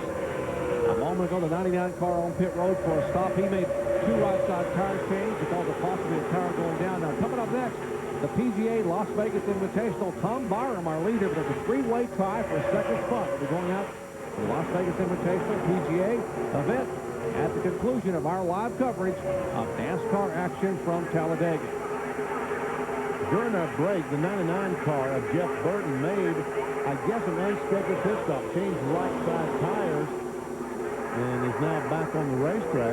Now, he was going to have to stop anyway, Benny, but the fact that he did not have anybody to run with once he got back out on the racetrack, and the leaders are coming up on him now to put him a lap down. And so he's lost perhaps a second lap to the leaders that are with him. So even if they stop behind him, it still is going to hurt him because they'll have cars to run with. There's a look at Jeff Burton, and the leaders right behind him. Take a look at the bumper cam on the parts plus. See, here comes Earnhardt Jr. coming right at him. Bill Weber? Well, Jeff Burton, as the leaders roar by him, had to come in. He felt he had a vibration. They changed right-side tires, looked at the lefts. The left looked okay. They took the rights off. The rights appeared to be fine. So Burton had a vibration. That's why he pitted early. But they told him when he gets on the track to try and hang with Tony Stewart, because Stewart does not have to stop. And the car number 36, Kenny Schrader, he'll be having to make a pit stop anyway, but he's obviously slowing down from that lead pack, and this probably is going to be an unscheduled stop. He's slowing down considerably and did not come down pit road. Well, he's down in 1 and 2 right now. And if you went by our microphone down there, it sounded to me like it might be on 7 cylinders, but if Schrader has a problem and he chose not to make a pit stop, evidently, he feels like he's going to ride it out. We've been told it definitely is an engine problem, so Goodyear was Benny on hearing that car when he came by. Now, 23 laps to go. Anytime now. These cars, the last pitted on lap 115. So 50 laps ago, they made their pit stop. And we haven't seen him go much more than 50 laps here today. And they don't need to stretch it because all they got to do is come in and get enough fuel to go to the end of the way. It'll be interesting to see who changes tires and who doesn't. How many gas goes will have, how many 2-tire changes. And Dale Earnhardt, the 3 car, has been up front all day long, but right now, he seems to be struggling. He's falling back to the 19th position. So, if he does have a handling problem, there we see Earnhardt. Can he make a gas and go? I mean, he's probably going, if he has a handling problem, he's probably going to have to change 4 tires and put that splash of fuel, which will take him a lot longer than some of these other cars. And remember, Earnhardt only changed 2 tires on that pit stop on lap 115. He chose to change 2. The 94 car of Elliott didn't make a tire change. He needed in a 2 car of Rusty Wallace. That may explain why the 94 car is going toward the back of the pack. There's the 27 car. Good effort by Barry Dawson on whole Jack Birmingham, Eel River Racing crew for Mike Bliss. Some of the folks were saying that maybe Bliss only took fuel the last time, did not change tires at all. I'm really not sure if it's 2 tires or no tires, but whichever. He's doing a pretty good job. At this racetrack at Talladega, tires has never been a problem as far as handling is concerned, a big problem like it is at some other racetracks. We saw some arms waving in the windows there, indicative that maybe some guys may be slowing down. We'll see if anybody peels off down the pit road. This time they still come roaring by. And the 36 car, by the way, we got it right. Tommy Hamilton in the inside wall. Jeff Gordon down pit road. Mark Martin looped it around. A 94 car, and Bill Elliott makes it by. And some heavy damage to Bobby Hamilton's car. And tough break for Jeff Burton and Tony Stewart, who were not going to have to stop. The others were going to have to stop soon under green flag conditions. And here's Jeff Gordon. He was coming down pit road. He'll probably be up near the front of the pack as a result. He'll probably lead the race this time when he starts. Probably will. They'll have to all come down a pit. I'll tell you what, it's pretty good. He wrecked on the pit road and then stopped, put fuel in. Not bad. Good break. He's had bad break there. Bobby Hamilton getting out of his car. See a lot of damage to that Chevrolet. There's a 6 car of Mark Martin, some damage in the left rear. The speculation, maybe some cars slowing to come on the pit road may have caused this little backup there and these spins up in turn 4. So we can see what happened just a moment ago. Come off the corner. There's Hamilton on the inside, and the car on the inside is going to make a pit stop. I guess that's Mark Martin was going to make a pit stop. And Jeff Gordon had already decided to make a pit stop. He's not involved in the crash. I thought he was involved in the crash, and he was coming down pit road. So that was a tremendous break for him. And after Jeff Gordon entered pit road, the pit road closed. He could get that fuel legally. Now for Mark Martin's onboard camera. Up in turn 3 in the middle of 3 and 4.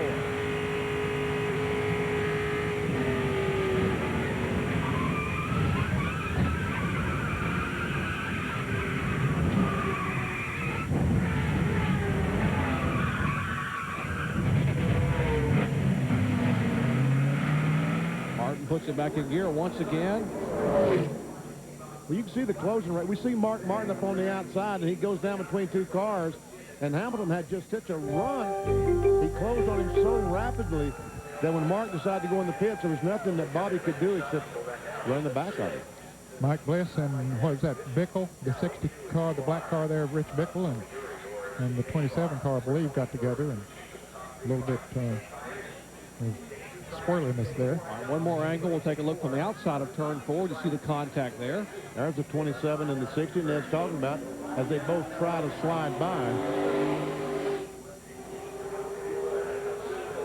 Well, they have closed pit road because they're still working to be able to get some of the cars off of pit road to get the Bobby Hamilton car pulled in. As you watch, again, the replay, trying to get all of pit road completely clear before they open up pit road and let these guys come scrambling on for that final pit stop. Now, Mark Martin just came out of the pits. Maybe he had to.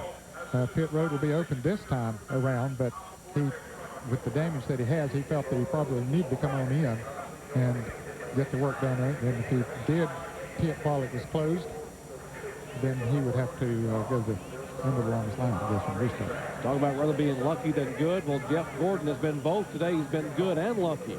And good and lucky there, was able to come down pit road and make that pit stop before the pits closed. And now, with less than 20 laps to go in Talladega, this should be the final pit stop, at least scheduled pit stop for the day, as the leaders peel off at 55 miles an hour and head down to you, John Curtis. And it'll be only 2 tires for Bobby Labonte, car loose on entry, so they put a half pound of air pressure in the right front. So Bobby's away. Dale Earnhardt Jr. is in, a 2-tire stop here, right sides only, and he is down and away. Will he keep the lead? Kenny Wallace has to slow down to try to get in. It is gas only for Steve Park, now to Bill Weber. 2 right sides for Dale Earnhardt and fuel, no car in front of him. Quick stop, he's on his way. There you see Bill Elliott's crew. Remember, he did not make a tire change, so they will put 4 tires in the left rear of the car number 6.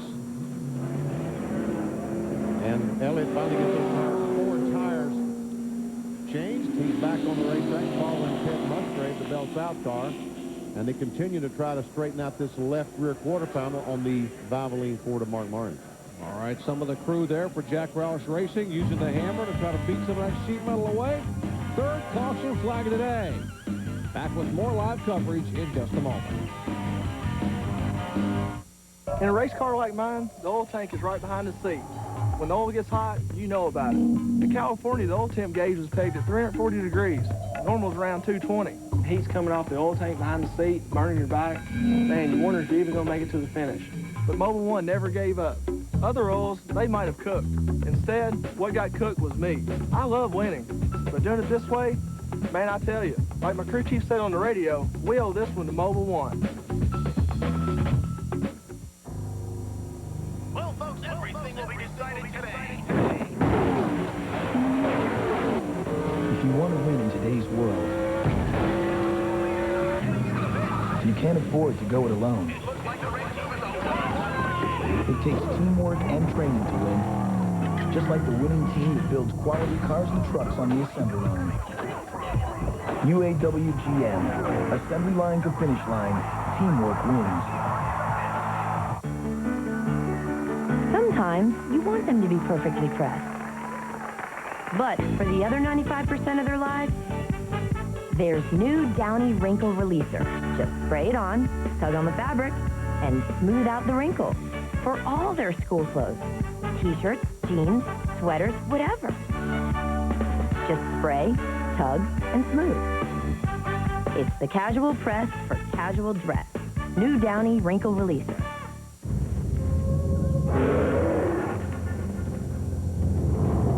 Just how quick and agile is the Kodiak Bear? It ran away with ATV of the Year. The Kodiak Automatic 4x4 with push-button in-and-out four-wheel drive. ATV Magazine's ATV of the Year. Now, buy any select Yamaha ATV and get a Warren winch for just $69.95 during Yamaha All-Terrain Value Days. Our 29-year-old three-time Winston Cup champion, Jeff Gordon, is also a three-time winner of the No Bull 5 bonus, but he has not won the No Bull 5 million in the year 2000. His wins came in 98 and 99. But he is leading here with less than 20 laps to go. That's where the 5 contenders are running. Earnhardt back in 15th. Martin, who had that damaged left rear, in 26th spot. Steve Park up in 8th. And Jeff Burton back in 29th position. We'll come back with more live coverage of the Winston 500 presented by UPS from Talladega in just a moment. His car is green, right? No, blue. What's his number? 88. Now, which one do we want? Dale Jarrett. Dale Jarrett. Can you open the cup for me? Hey, let me ask you something. What does that sound like? It sounds like Dale took the lead. You did? Come on. Hey, do you know his dad's name? Make your move, Tony. Got it, Joe. You know, at times like these, I'm glad I'm driving the wide track Grand Prix. With handling like this and this, I can really turn a race around. On the way to the winner's circle, wider is better. The wide track Grand Prix by Pontiac. In a race car like mine, the oil tank is right behind the seat. When the oil gets hot, you know about it. In California, the oil temp gauge was pegged at 340 degrees. Normal's around 220. Heat's coming off the oil tank behind the seat, burning your back. Man, you wonder if you're even going to make it to the finish. But Mobil 1 never gave up. Other oils, they might have cooked. Instead, what got cooked was me. I love winning, but doing it this way, man, I tell you, like my crew chief said on the radio, we owe this one to Mobil 1. I've got 3 boys, and I've got to save time wherever I can. When I'm getting my oil changed at Walmart, it's great because it's right there. It's connected to the Walmart store, so I go shopping. What else do I do? We drop the car off, and then we scatter in all directions. Electronics, sports, toys, and usually my car's ready before I am. I totally trust these guys. I can get my car done, and then I can get all my shopping done at the same time. Walmart Tire and Lube Express. Great service, great prices, and the world's most interesting waiting room. Walmart just makes my life easier. Back at Talladega Super Speedway, I'm Jerry Punch along with Ned Jarrett, Benny Parsons, Bill Weber, Ray Dunlap, and John Kernan in the pits. Now, a moment ago, these teams made what was hopefully their final pit stop. But they take a look from Boo Whitaker's standpoint. He's the rear tire changer on Joe Nemechek's car. Stop, stop, stop. Well, why is the Boo changing the tire? Oh, it's gas only. Boo stays over and just cheers. Our coach pit summary shows you. How about a big gain for Jeff Gordon? Would you expect it in 26th, out first? Well, we'll tell you how that happened a moment ago. He was actually coming on the pit road when the caution came out. Rudd, fourth to second, first to third for Earnhardt. Skinner gained 9 spots, and Bobby Labonte lost 3. Folks, watch this. Coming off the corner, Mark Martin and Bobby Hamilton make contact. And Jeff Gordon was pitting. I thought that he'd gone down pit road to avoid the crash. He was making a pit stop. The caution comes out because of those guys spinning. Jeff Gordon is in the pits, makes his pit stop gas only. Now, if those guys had really been sharp, they would have changed 4 tires because he would have still been leading the race with 4 fresh tires. He had plenty of time to do that, but they were primed and positioned to put gas in it. That's right. They were geared to put gas only, and again, probably did not have 4 tires ready to go. I wouldn't have either. It's only after starting 5 minutes later we're thinking about why we put tires in it. Green flag waves once again. Jeff Gordon, who won it here in April, trying to pull off the Talladega sweep. And Jerry, there you see Michael Walker down on the inside. That also is a man right where he and Johnny Winston, who all those cars, plus Jeff Burton and Tony Stewart, were set to go the rest of the way.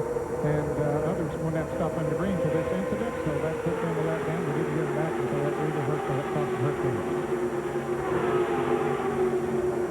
Jeff Gordon, Ricky Rudd, Earnhardt Jr., Skinner, Bobby Labonte, the points leader. Rusty is there. Still 27 cars on the lead lap with 15 laps to go at Talladega. So if something happens to your car right now, you have a flat car, you're still going to have a bad finish. You're still going to finish 28th or worse. If they all run to the end, 188 laps, and they might not. Ricky Rudd looking to the inside. Rudd took on fuel only, no tire changes, a little mixing it up there in the back. As you see, Earnhardt Jr. looking high.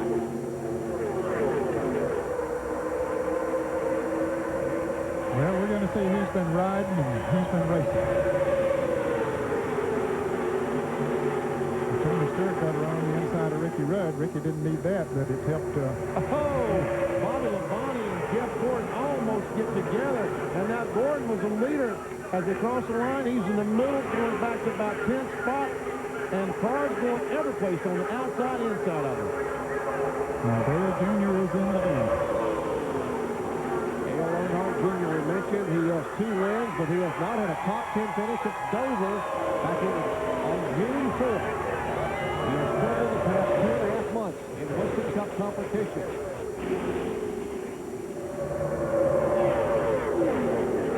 Let's check in with Ray. And guys, Dale Jr. just came on the radio and he said, tell Bobby to hit me really hard and maybe the 2 of us can bump draft and get away from this group. Tell him come up and give me a shot in the bumper. Ned, what do you think? Would you want to be leading or in second spot? I don't know. We've seen some passes made awfully easy. Yeah, we have. But we've seen some that are made very difficult. Yes, we have. I think I'd rather be leading. Really, I'd rather be leading on that last lap. I probably wind up and be wrong, but they're going to be racing for that second spot, and that's going to help the leader. Well, look at this mess, Ned. Up on the high side is Terry Labonte hung up there. Behind him is Earnhardt. We saw Steve Park get a little bit loose a moment ago as he wobbled in the middle of the corner. And that Pimzo Chevrolet, he held on.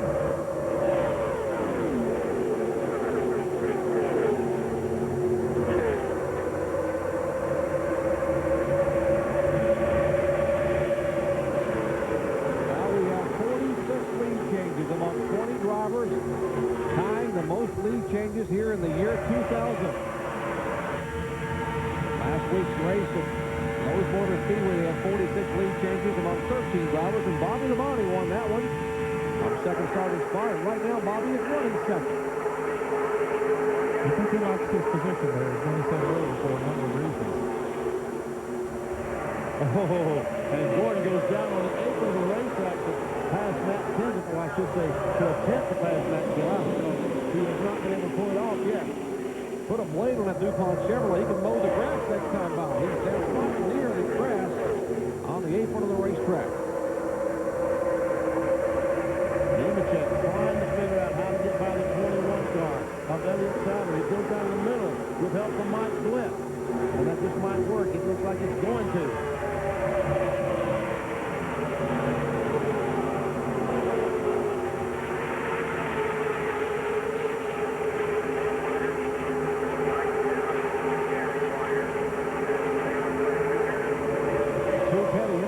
Cars running nose to tail back in 5th and 6th. John Andretti in the 43 car right behind him. A great run by Steve Grissom in that 44 car. And that's good to see. That team has had a tough time this year, and Steve proving once again that he can drive a race car. Yeah, as good as you feel for Steve Grissom, Ned, you also feel as well for the team because it has been a struggle. And Mark Martin is still out there. Let's see, where is Mark Martin running? Oh, he's running in 8th position. Well, there's no quitting Mark Martin. Not a single bone in his body says quit. He will fight it to the checkered flag way. You know, I think when I said that he had just come out of the 5th, I think that he might have fallen under the same grandfather's rule that Jeff Gordon did, and that he was not penalized for pitting when the pits were closed because he came on down pit road and he got his service in. Now, Rodney Wise have told him it was 10 to go. And now, if you've got a gun, it's time to fire it. And Rusty somehow stuck that Miller Lite Ford between Nemechek and the 55 car of Kenny Walsh, or maybe the 22 car. I don't know. I didn't think there was room, but Rusty went in there, and sure enough, the ocean party.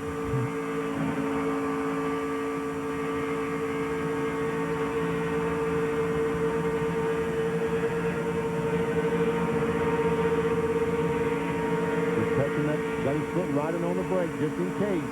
But he needs to brake quickly. Less than 10 laps to go, and now 27 cars, 2.5 seconds apart. It's still anybody's race at Talladega. Look at Mark Martin coming high, way high up off the turn 4. He's got a little bit of help from Dale Jarrett and Jeff Gordon back there. They had come 3 wide through 3 and 4.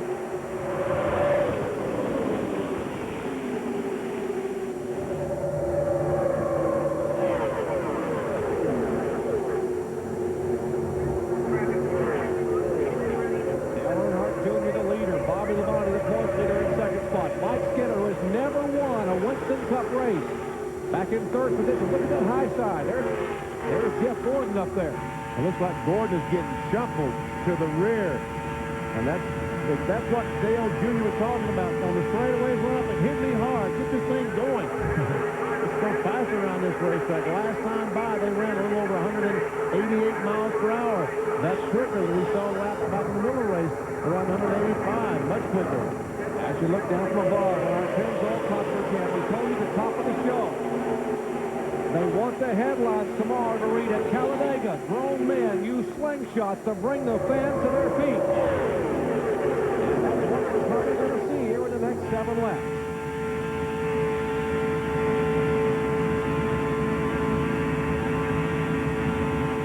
Will Bobby Labonte bump him, or will he fake a bump and make a run to the inside? He's sizing him up right now. But hey, when do I need to move? Can I make a move? Remember, Mike Skinner back there in 3rd spot has never won in 140 Winston Cup starts. 1997 Rookie of the Year, driving the low Chevrolet, finished 2nd here in April. Said he learned a lot in those final laps when he lost to Jeff Gordon. He learned enough possibly to win one next time. Well, guess what? It's next time for Mike Skinner. We'll see what plays out here in these final 6 laps.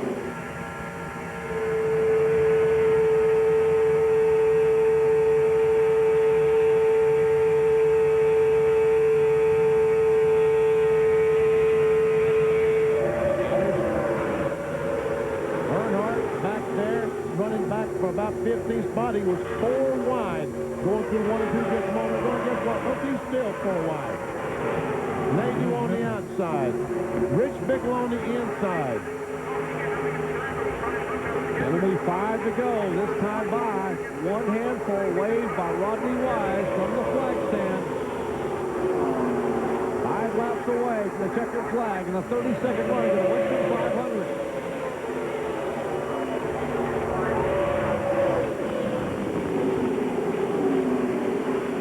Well, that front group there were protecting that inside. Every one of them. They've seen cars try to take a shot at them up on the high side. Did Earnhardt make contact with somebody there? He was on the inside of Rich Bickle, and they're going to the grass. Always, Earnhardt, if you're going to pass him on the inside, it's going to be on the grass, Ned. He's down on the very bottom of the racetrack. And Mark Martinell's on the high side. He's getting shuffled way back. I'll show you what happened a moment ago with Earnhardt there on the left side of your screen. Watch the 3 car. That's Rich Bickle on his outside. They go down in the corner, and all 3 cars touch. Rusty Walsh and Bickle touch with Bickle's right side, Earnhardt's right side, and Bickle's left side touch. Now less than 5 to go.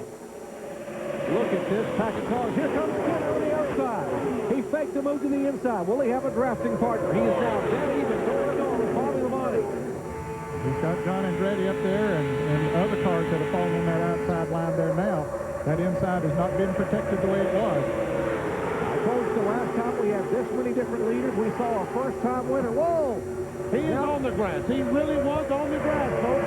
And he don't have mud tires. He was, wow, at 190 miles per hour, he was on the grass in the backstretch. Earnhardt trying to come up through the middle. And Skinner has taken the lead. Going in turn 3, it's Skinner with the lead. I started to say the last time we had this many lead changes, we ended up with a first-time winner at Talladega. It was Bobby Hillin that day. Will it be Mike Skinner today? Here comes John Andretti. The Cheerios Pontiac flashing by. Oh, no, he's on the inside, John. He's on the inside. Now they're 4 wide for the lead. 12 per second it is now. 4 abreast. Talking about first-time winners. Skinner trying to hang on. Earnhardt Jr. the 2-time winner this year. Now they are 5 wide with 3 laps to go at Talladega. Now, there ain't 3 laps to grade, but there ain't no way they can run 3 laps like this. Hold your breath, folks. Less than 3 laps to go. Who's going to win it? 47 lead changes, 21 different drivers. Mark Martin trying to plow his way through a minefield of race cars at 190 miles an hour. And here comes Earnhardt. How did he get through all these cars? I don't understand how he did that. The Intimidator is straight and beaten on the right side. But he will not be denied. Missed the restrictor plate. Knows there are 2 laps to go. Earnhardt climbs to the high side of Bobby Labonte. Wow. You see motion. He's motioning the 55 car of Kenny Wallace to give me a bump. Come on, Kenny, give me a shot. And Earnhardt is going for the lead. And listen to this crowd of 170,000 strong.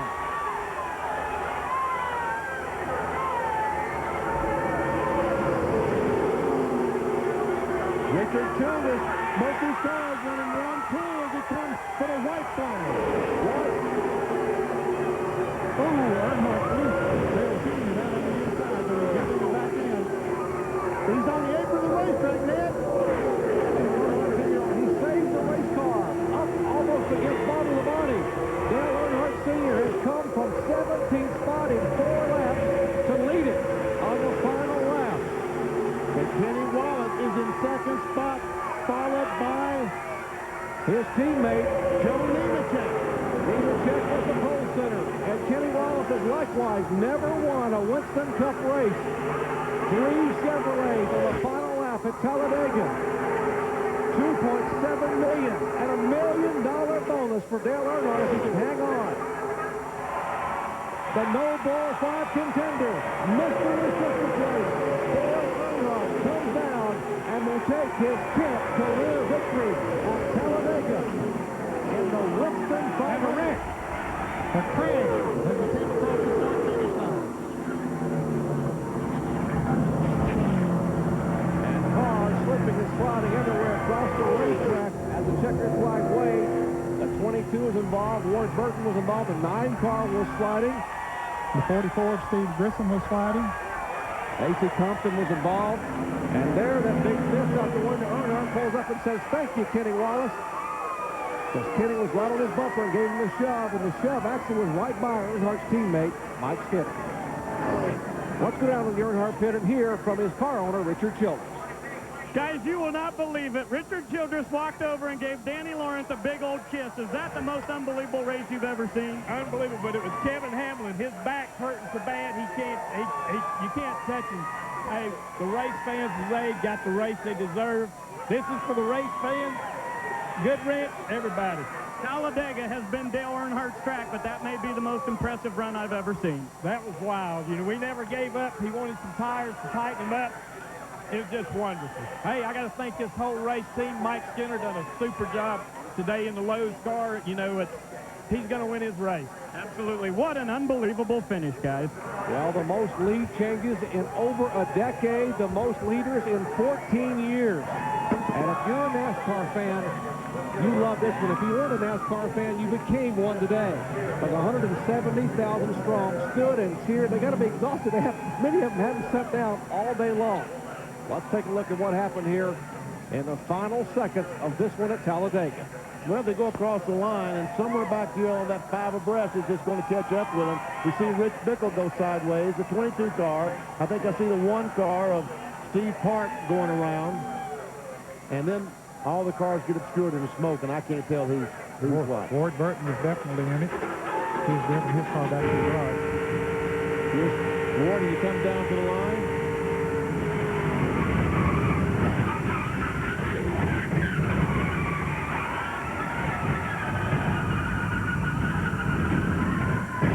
Too many cars trying to get in the same place. Jeff Burton, was he involved? Let's see. Comes off turn 4. Somehow goes by the line. No, he did save a race car. Yeah. Well, here's the way they were. They came across in this cluster of race cars coming for the checkered flag. But the 32nd annual Winston 500 is history, and the Intimidator, Dale Earnhardt, is on his way to victory lane. They scrambled, they pushed, they shoved, and the checkered flag had already waved. We'll be back in just a moment. Heat is holding position when your tires are ready to blow. Heat is making it through a 12-car pileup from 13th place. Heat is the last 5 laps of the Daytona 500. If you want the heat of the last 5 laps all the time, if you want the heat of door-to-door, fender-to-fender action, if you want the heat of Daytona, if you want the game designed by the pros, you want NASCAR Heat, the only game that brings the heat home. NASCAR Heat for PlayStation Game Console and PC CD-ROM, rated E for everyone.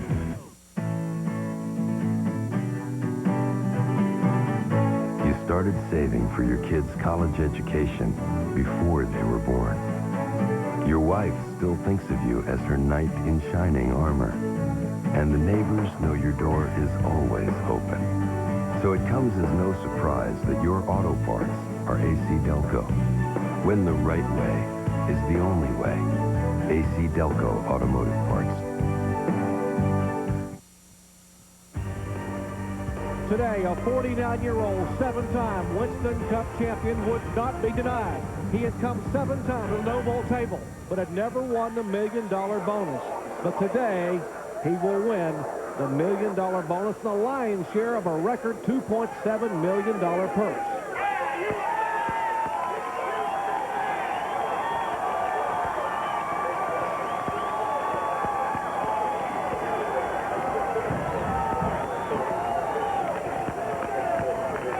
Let's go down to our Hasbro NASCAR Heat winner circle. Here's Bill Leonard. A couple of big winners and 2 new millionaires. Well, Earnhardt already had a little bit of money. But he's a winner at Talladega for the 10th time in fantastic fashion. I have seen you celebrate before, but this was pretty wild. Come on up here, Frank. Be careful with him. I am. It was wild. I didn't have any thought that I'd have a chance of winning this race, starting where I did on that restart. Boys, as we kept working away and got on the outside, Kenny Wallace really worked hard with us, and he done a good job. I don't think we would have got back up there if it wasn't for Kenny. How did you get back up there? He stayed with me. Once we got together, he stayed with me, and he pushed me to the outside of them guys. And I had to beat Mike Skinner, but I had to beat him for a million. You were very vocal yesterday, Dale, that you don't particularly care for this rule package. Did it frustrate you during the day? Oh, it was very frustrating. Nobody could stay in front, and it was a chess game of getting there and staying there, and it just worked out for us to be there at the right time. Have you ever won the Winston $1 Million bonus before? It's the first time I've won it. I've been eligible several times, so it'd be good going to Vegas now with $1 million in my pocket, huh? And obviously you did it with a crew chief that suffered a racing injury last night, Dale. Yeah, Kevin, he's a monster truck driver, and I think he beat Tony Stewart, but he broke his back as doing it. He broke a vertebrae in his back, but he'll get better by next week, I bet.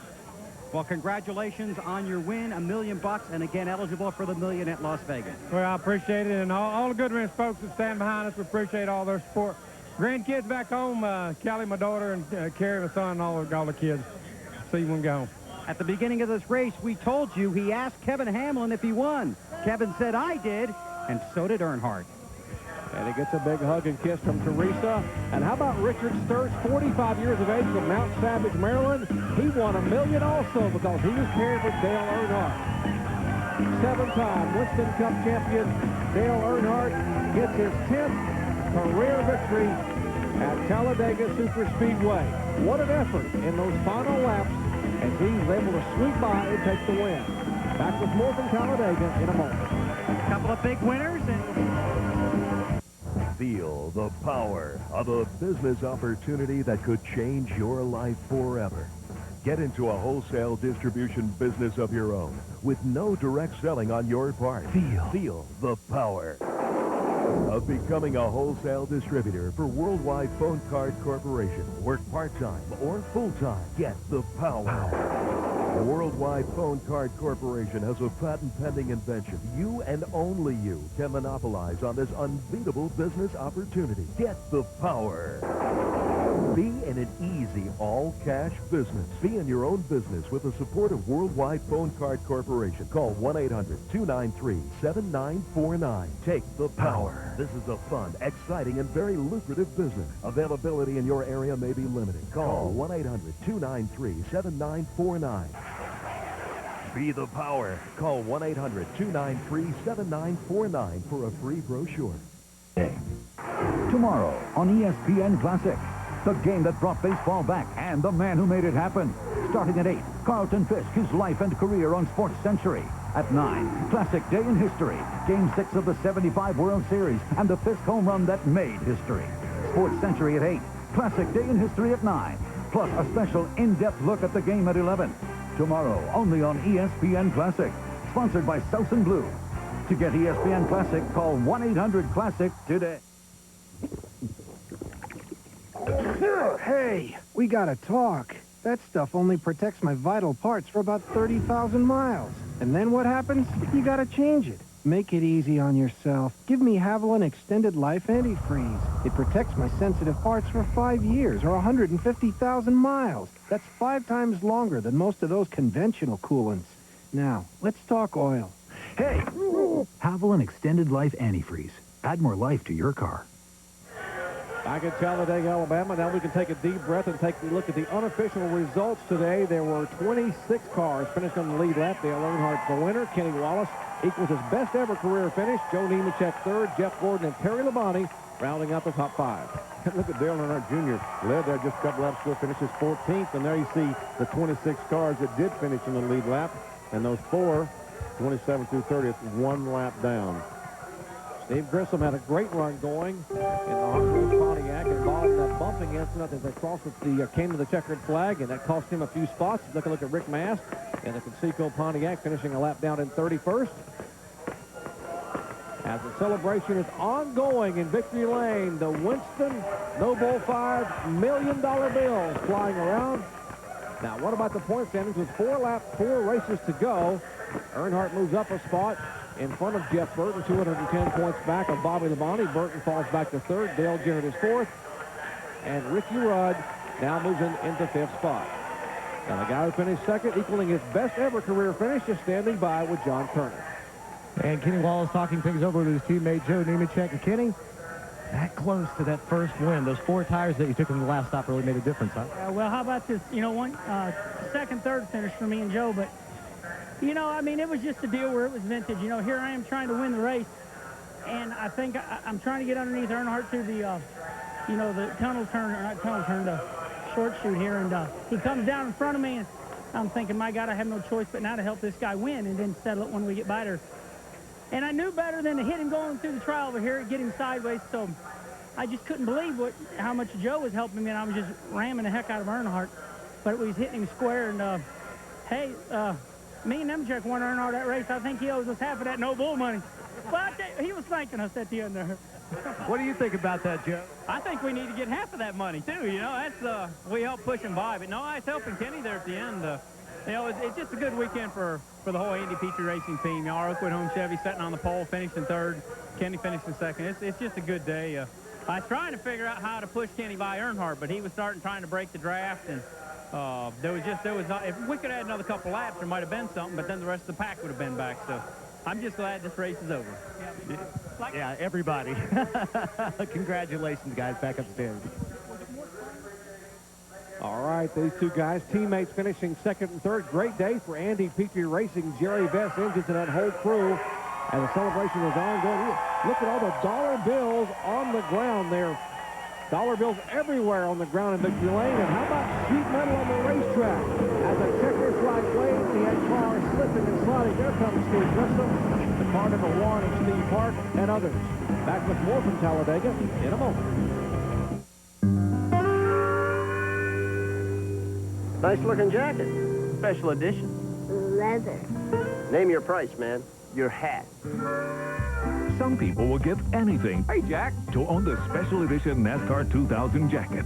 But it's yours for just $169 when you buy any Exide Select battery. And you'll be helping the kids at Duke Children's Hospital. Hey, Jack. Where's your hat? Look for details wherever Exide Select is sold. Nice hat. Thanks. here I am, baby. Crisp, juicy chicken just for you.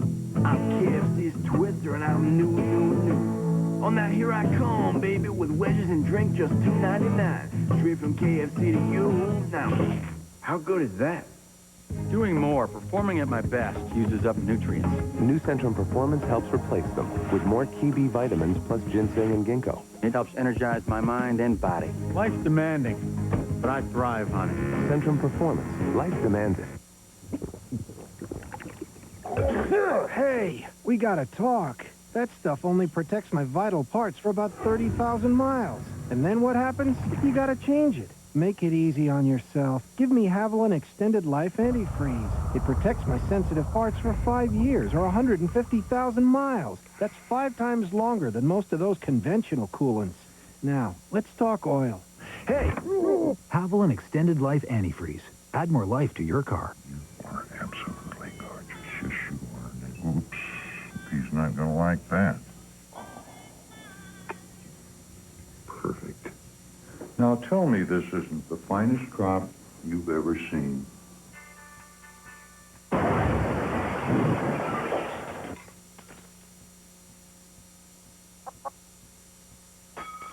Why don't you go next? For the best flakes, we only accept the best corn. Kellogg's Corn Flakes. Oh, she left a signal.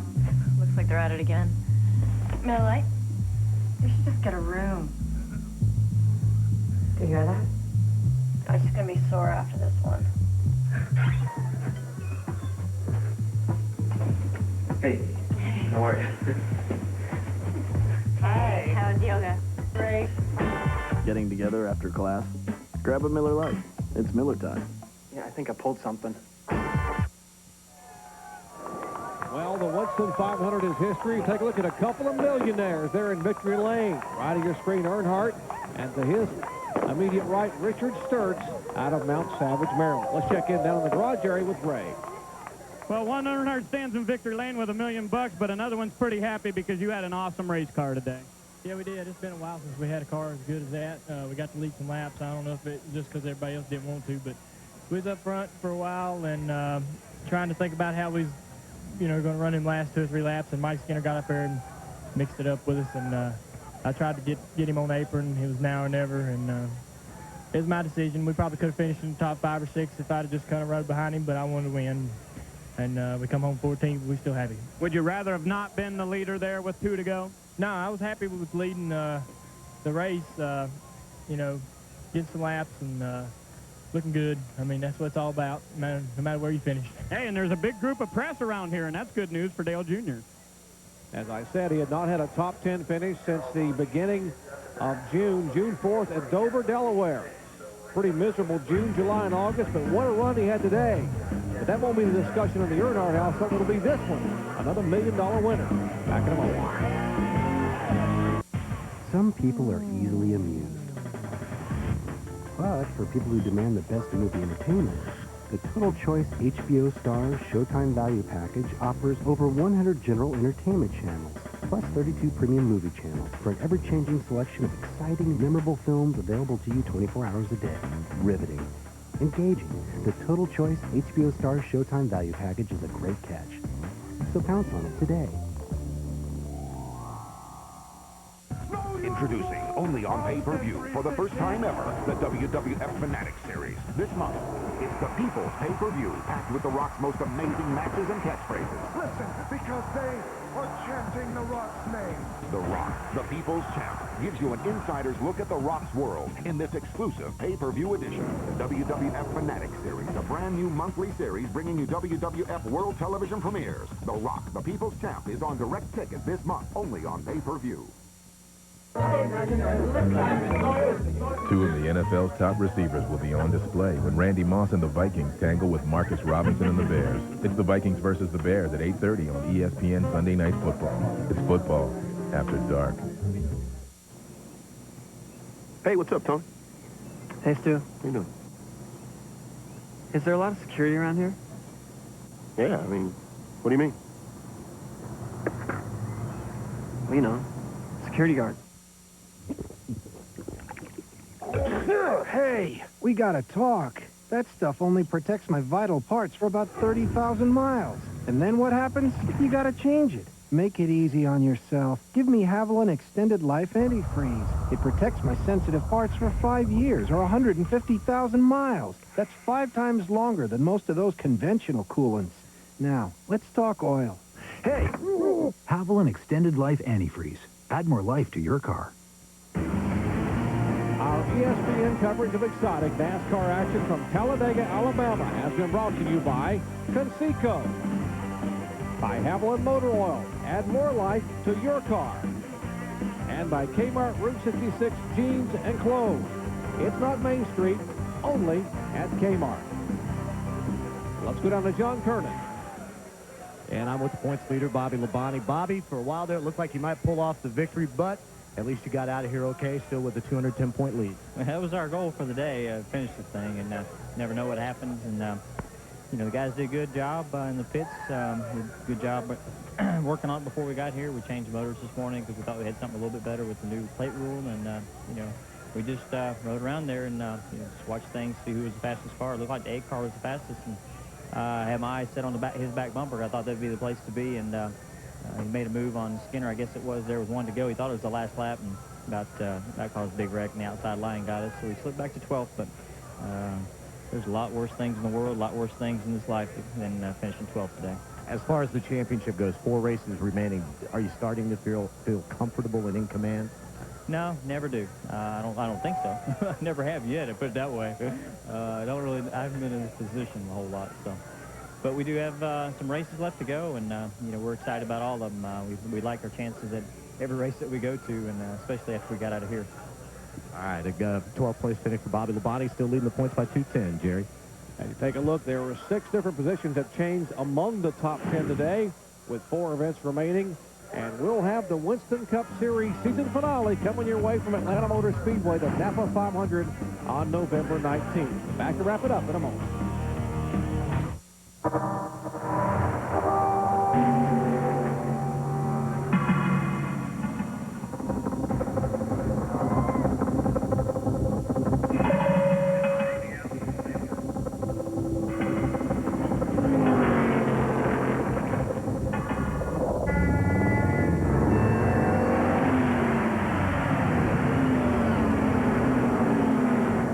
Seco, NASCAR's official financial services provider. Step up. Hey, we gotta talk. That stuff only protects my vital parts for about 30,000 miles. And then what happens? You gotta change it. Make it easy on yourself. Give me Haviland Extended Life Antifreeze. It protects my sensitive parts for 5 years or 150,000 miles. That's 5 times longer than most of those conventional coolants. Now, let's talk oil. Hey! Haviland Extended Life Antifreeze. Add more life to your car. Where the heck is everybody? I'm glad you asked. The success of 3Play from ESPN.com has been tremendous. And now on one of these Nokia mobile phones, you can play just about anywhere. For example, at the country club. Dining out friends, going out to the Hamptons. 3Play from ESPN.com. It's free. It's sports. Give me the briefcase. It's money. Presented by Nokia Mobile Phones and Cellular One. Winning at Talladega facility, traffic can be treacherous. This day is nothing but a high-banked, high-speed, high-stakes game of chance. Split-second decisions can mean the difference between winning and hitting the wall. And today, they'll have confidence, cooperation, and a whole lot of luck as he takes home the $1 million. For Benny Parsons, Ned Jarrett, John Kernan, Ray Dunlap, and Bill Weber, I'm Jerry Punch. Once again, congratulating the 7-time Winston Cup champion, Dale Earnhardt, on his dramatic win in the 32nd running of the Winston 500. Coming up next, the PGA Las Vegas Invitational. Now let's go watch a Roger Twyble. It is a 3-way tie. So long, everyone, from Talladega.